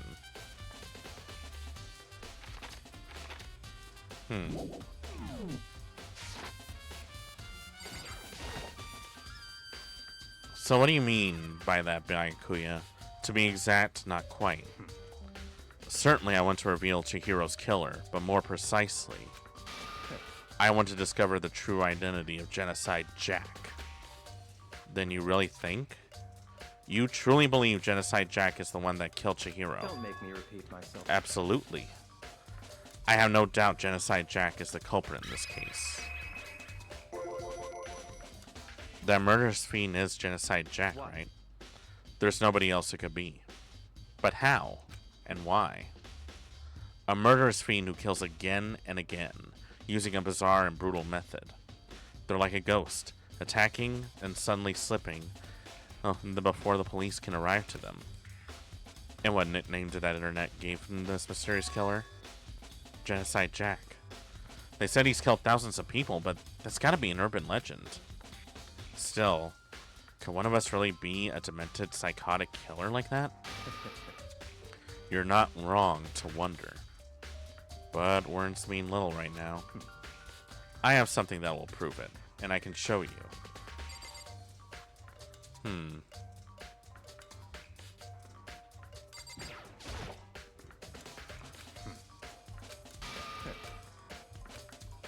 Don't make me repeat myself. And I have a basis to believe that, I can assure you. Genocide Jack is one of us.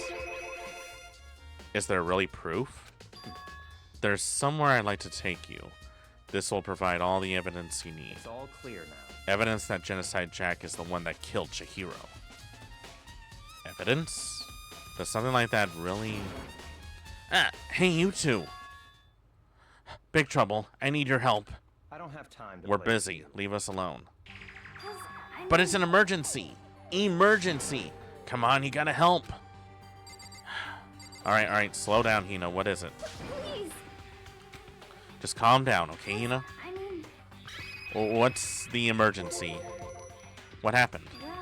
Something's wrong with Toko. She's acting super strange. Well, I mean, she was acting pretty strange earlier, right? What should we do, Byakuya? Very strange. Since it's Toko, I must admit, I'm intrigued. I suppose we can take a second to see what's going on with her. You sure? Don't make me repeat myself. Okay. I didn't expect that. Thought for sure he'd just say no and that'd be the end of it. Yeah. Okay, come on, hurry! Wait for me! Looks like she's headed to the dorms. To Toko's room, most likely. You're right. Onward! Oh, before that. Hold on. Oh, excuse me. Alright. I really need to pee real bad, so... I'm actually going to start the app break now. So that I can use the bathroom real quick. Sorry to do this, but I'd rather not pause the game just willy-nilly. So, I'll be right back, folks.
Oh.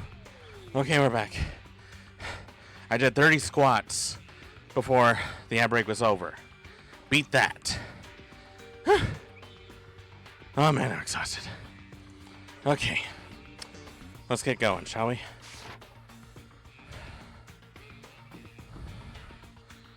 Well, here's Toko's room. Let's go see what all the hubbub is. Alright, Toko. What's all the hullabaloo? Such ignorance.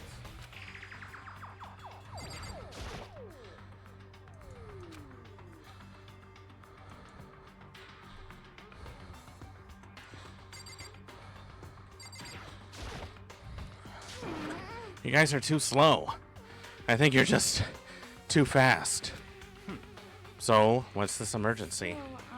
Well, what happened in the girls' locker room? We left Toko in her room so she could lay down. After a while, we came back to check on her. You know, see how she was doing. But when we did, it was weird. She refused to come out and kept saying all this weird stuff. Like what? That's fine. We should try talking to her ourselves. Yeah, good idea. Toko? Might as well give it a shot.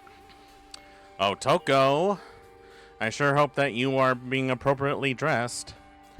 As a good friend of yours, and to respect your privacy, I am speaking you to the door. But to assert my dominance, I am coming in anyways. The door swung open, slowly and silently. Uh-oh. You good? Holy crap! An aura of negativity flowed from behind the door, forcing a gasp out of me. Nothing. It's just that Hina was really worried about you holding yourself up in your room. Leave me alone. Yeah, sure thing. But could you open up just for a second? Won't allow it. Huh? Huh? I won't let Genocide Jack have control. Wait, what? And just like that, she slammed the door in my face. What was that? She's been acting like that the whole time. When I rang a little while ago... I'll drive out the killer. Drive out the murderous fiend. It doesn't make any sense, right? I was afraid to leave him there alone, so I tried busting down her door. But it felt like something was holding it shut from the other side. I couldn't even budge. I would imagine Hina is pretty strong, so... You know, whatever's holding that door must be sturdy. Toko's scared enough to even bar her own door? Does she think the same thing as Byakuya?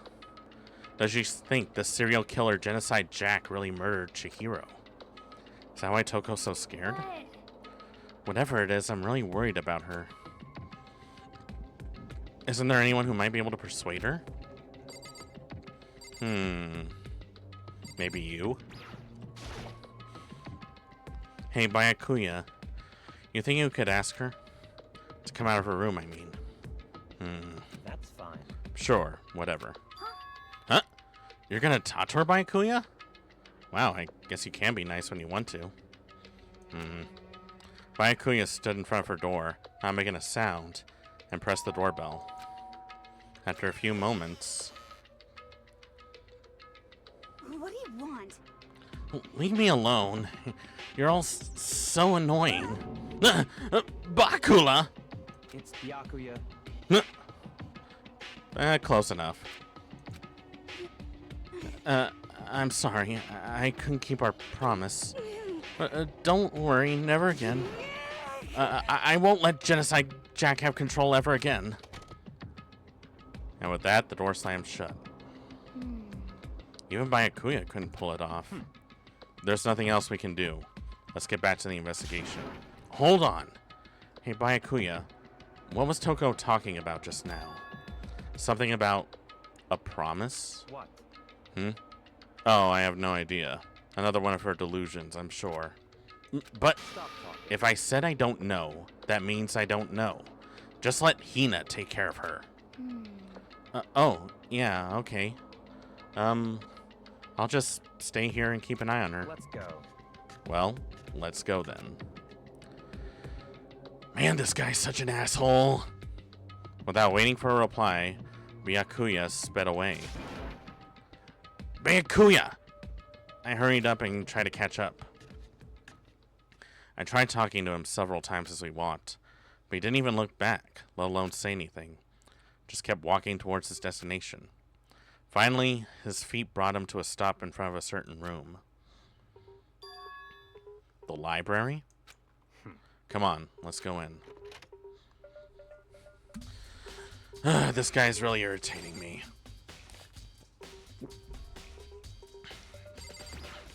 What is it this time? Is the evidence that proves Genocide Jack really in the library? Don't make me repeat myself. Don't make me say it again. In there? If I remember, on the other side of this door, it's an archive, right? Hurry up and go inside. Oh, Let's here? go. It'll all make sense once you're inside. Ah, jeez. There's so many books and files. And so much dust, too. So, in other words, I would say there's enough value in this place to endure the dust. So what am I looking for exactly? So many files stuffed in the shelf. What's in all these things? that's enough. Those documents are dangerous. Dangerous? They detail all the people who control the world from behind the scenes. Dangerous truth for a commoner. You mean like members of the Diet or something? No, I mean the ones with real power. The secret council controlling everything from the shadows. Oh, a sort of shadow government, you say. If you're ready to be disappeared forever, take a look. There's some very interesting people in there. You're just joking, right? Am I? Honestly, I can't tell. But I don't want to tempt fate, so I'll just let it go for now. What about these? Can I look at these? I picked one at random. Ah, you have a sharp eye indeed to select that file. That's the report on a presidential assassination. The original is kept at the National Library. It won't be declassified for another 30 years. Are you sure you want to look at it now? There's no telling whose crosshairs you might wind up in it for taking a peek at it. Nope, that is way above my pay grade. I do not mess around with that kind of stuff.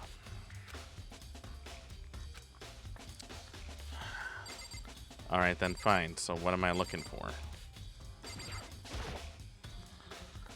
Let's see. If you're thinking of looking through any of them, let me give you a little warning.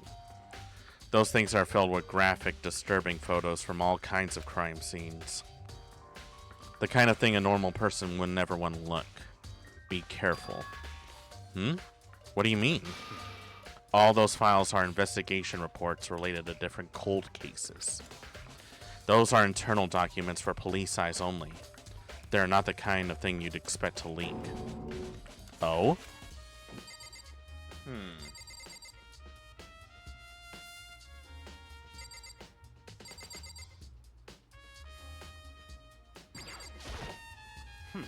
If you pay attention to your surroundings, you're sure to discover that value yourself. There's a wooden box and it's empty.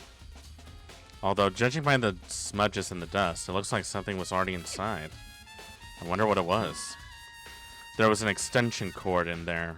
It provided very useful when I was in the library. An extension cord, huh?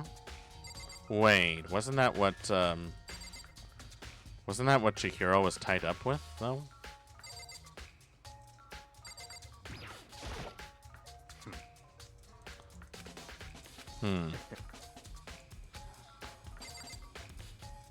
Let's see.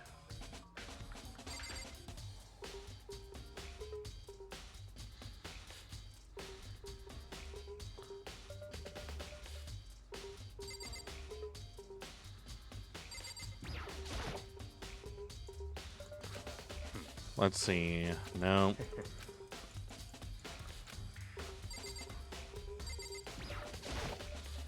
Not that.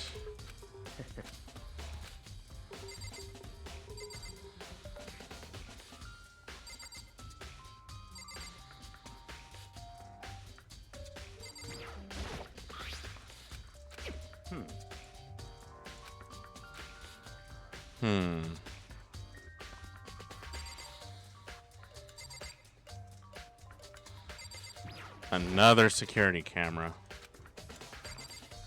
Is there anywhere in this place that's actually private? A desk lamp. Oh yeah, it's the same one Kuya used in the library before. What? Do you have a problem with that lamp? It was here before, then I moved it over there. It's too dark over there, so I thought I'd put it to good use. So you finally understand the true splendor of this library? The entire reason I was interested in the library is because of this room right here.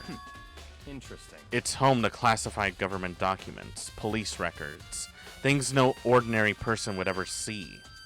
Probably for good reason. Isn't it magnificent?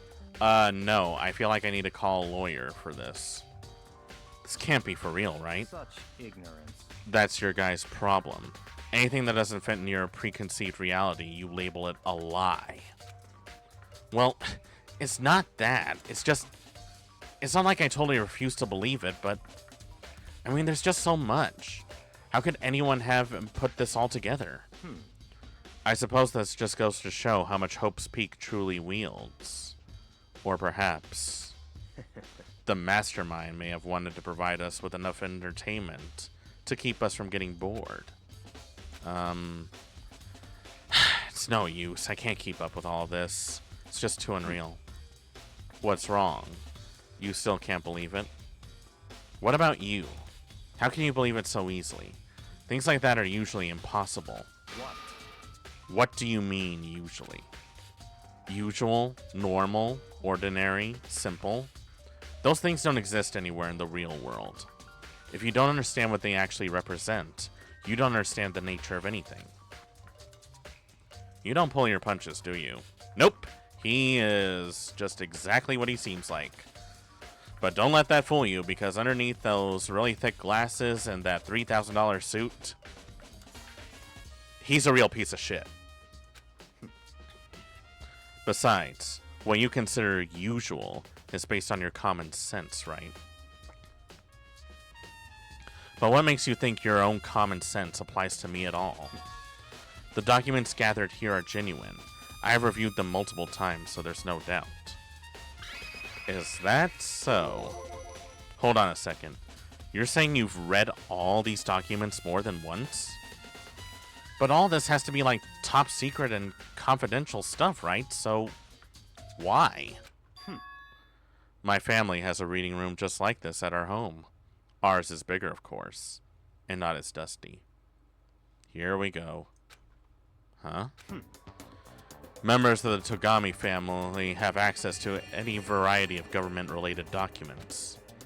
This includes foreign powers as well as domestic. How is that possible? So, in other words... I already told you. There's a secret council that controls the world from the shadows. My family is a member of that council. And I have within the bloodline that will allow me to one day bend the world to my will. But to become such a ruler, I must know all levels of this world backwards and forwards. So whenever I have the time, I like to review whatever documents and materials that interest me. Which is why I can proclaim, without a doubt, that the materials gathered here are the real thing. This is beyond believing or not believing. This is just insanity. Byakuya is actually starting to scare me more than the actual mastermind. And what always interested me were the cold case police investigation reports.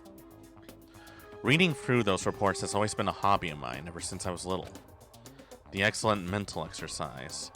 I've solved more than a few of those cases just by reviewing the reports. And among all those reports, one of my most recent favorites is the Genocide Jack case. As he taught, Byakuya grabbed a specific file from the shelf. That's right. This is the complete case file. Every single report surrounding the Genocide Jack cases has been compiled in here. Because there are so many, allow me to quickly summarize the main points. To begin, there are two notable characteristics in every Genocide Jack murder. The first characteristic is that every crime scene, the word bloodlust is written in the victim's own blood. And the second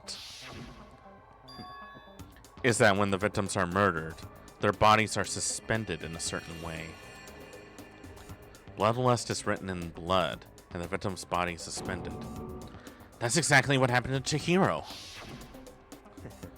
Save your surprise. The best part is yet to come. For the second characteristic, where the victims are suspended, the only ones who knew about that particular fact were members of the police and the higher-ups. By all accounts, nobody in the media ever found out. Huh? In other words, no one on the news, no one online, nobody knew about that aspect of each crime. The only key official and the killer himself knew about this acting of mounting the victim.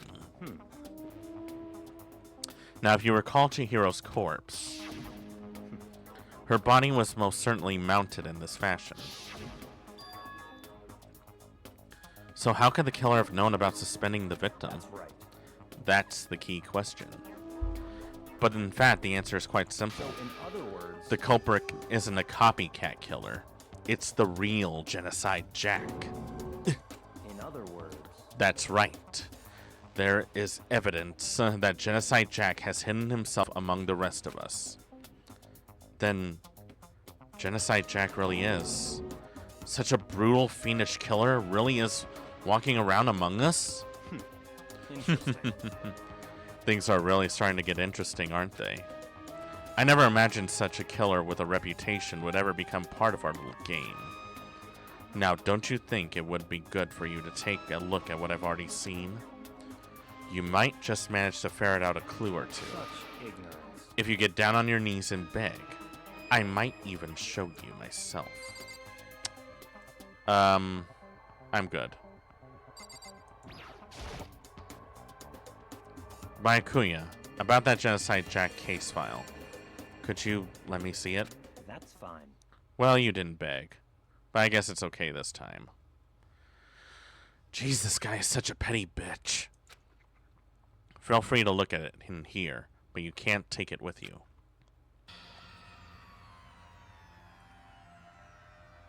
Byakuya handed me the file, and I flipped through it with tense, nervous fingers. Suddenly, my hand stopped. I reached the page where photos of the scene of each crime have been collected. Jesus Christ! That looks brutal. Damn, look at these. I can only read one of them. Ken Harada, office worker 32. The murder took place in a parking lot of the victim's apartment complex. The victim suffered multiple stab wounds across his body, believed to have been inflicted with the same scissors that were used later to attach the victim to the wall. As with the other cases, at the scene of the crime, the word bloodlust was written in the victim's blood. The scissors were apparently custom made, with each pair left at each scene. Seeming to be the materials of the construction. Okay, that's definitely crazy.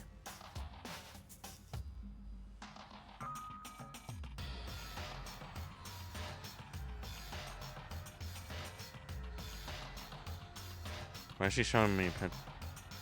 Guys, hold on. I'll be right back. There's something going on. Right back. Hold on. I gotta start an ad break. I'll be right back. I promise. I'm sorry to do this, but I'll be right back.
Alright, I'm back.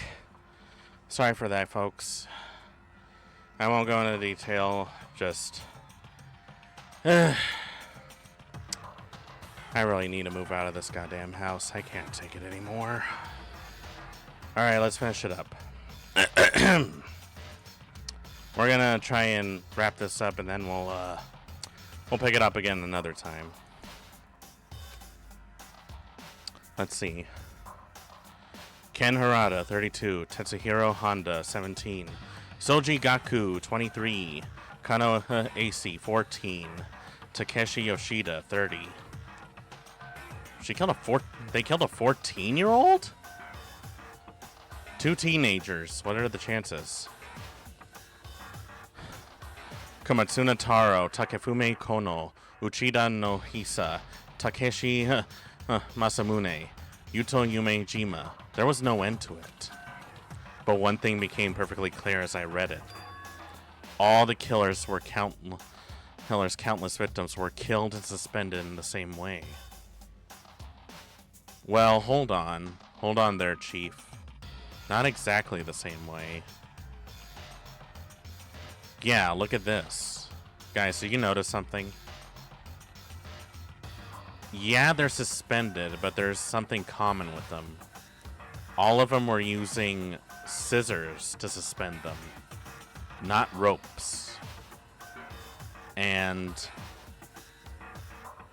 do you guys notice something else? All the victims are male. At the scene of every murder, the word bloodlust was left in the victim's own blood. Now take a look at the next page, and you'll find another interesting tidbit. The next page. Now what? Profiling results. All the crimes took place either on weekdays at night or during holidays, either day or night. The most common time for the killings to take place was on holidays in the afternoon. Based on these facts, it could be suggested that the suspect may be a student.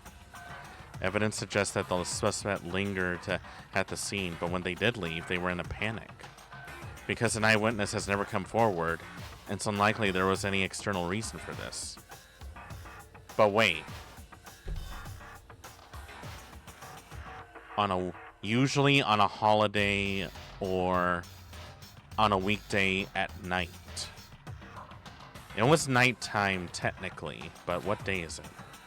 The confused behavior suggests that the suspect may potentially suffer from dissociative identity disorder. So she's schizophrenic? So in other words... The key point here is that the culprit may well have a split personality. Like the kind of things you see on TV. So I'm part of another totally unbelievable story. Great. But this one is way more unbelievable than anything else up until now. Or maybe it really isn't? I don't know, I feel like my mind has gone numb. Either way, there's a truth bullet. Let's go. Alright, we should get going. Where are we going? Anywhere but here. We finished our business here, haven't we? Wait! Bakuya! As usual, Bakuya left and turned without another word. I hurried out of the library to catch up.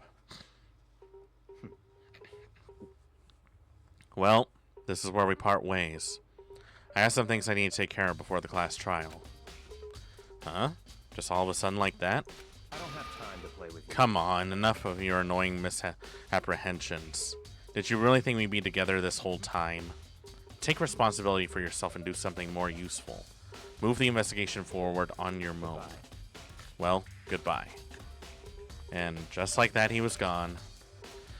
Just as quickly as he asked me to join him, he cut me off. In the end, I felt like I was just some plaything getting tossed around. Jeez, that's relatable. At the same time, I've uncovered some really important clues thanks to him.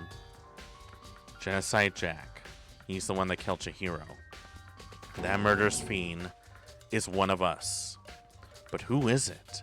I have to find out no matter what it takes. And to do that, I have to go somewhere to investigate one more time. I have to go back to the crime scene of the girls' locker room. I should check the boys' locker room too. And the others might have come up with some info that might be useful while I'm at it. I need to find out everything I can. Alright. Let's see. Let's see. I should probably save right now. I don't know how far I can take it, but right here. Yeah, right here. I'm gonna end it here, folks. You know, I'm sorry that I had to do it right here. I honestly would prefer to actually get to it, but unfortunately I'm out of time. And unfortunately I really need to get some stuff going before the day is up. But that was Danganronpa. Still as fun as I remember. And hope you guys enjoyed it. And Reaper, thank you once again for not just your gift subs, but also your donation. We really appreciate it. And thanks to you, thanks to Reaper's generous contributions, we have actually unlocked another threshold. We have now reached the Fans' Choice milestone. So that means that you guys will get to have one stream where you decide my fate and what I should do. How that will go, who's to say? May God be with us. Alright. Well, time to leave it at that. Time to get some dinner in me, get some work done. Friday afternoon, just about ready to clock out, right? Bar needs to open at some point. Gotta kick back, relax, maybe even catch an anime or two. I got a few that I need to catch up on. Let's see. Let's go to someone.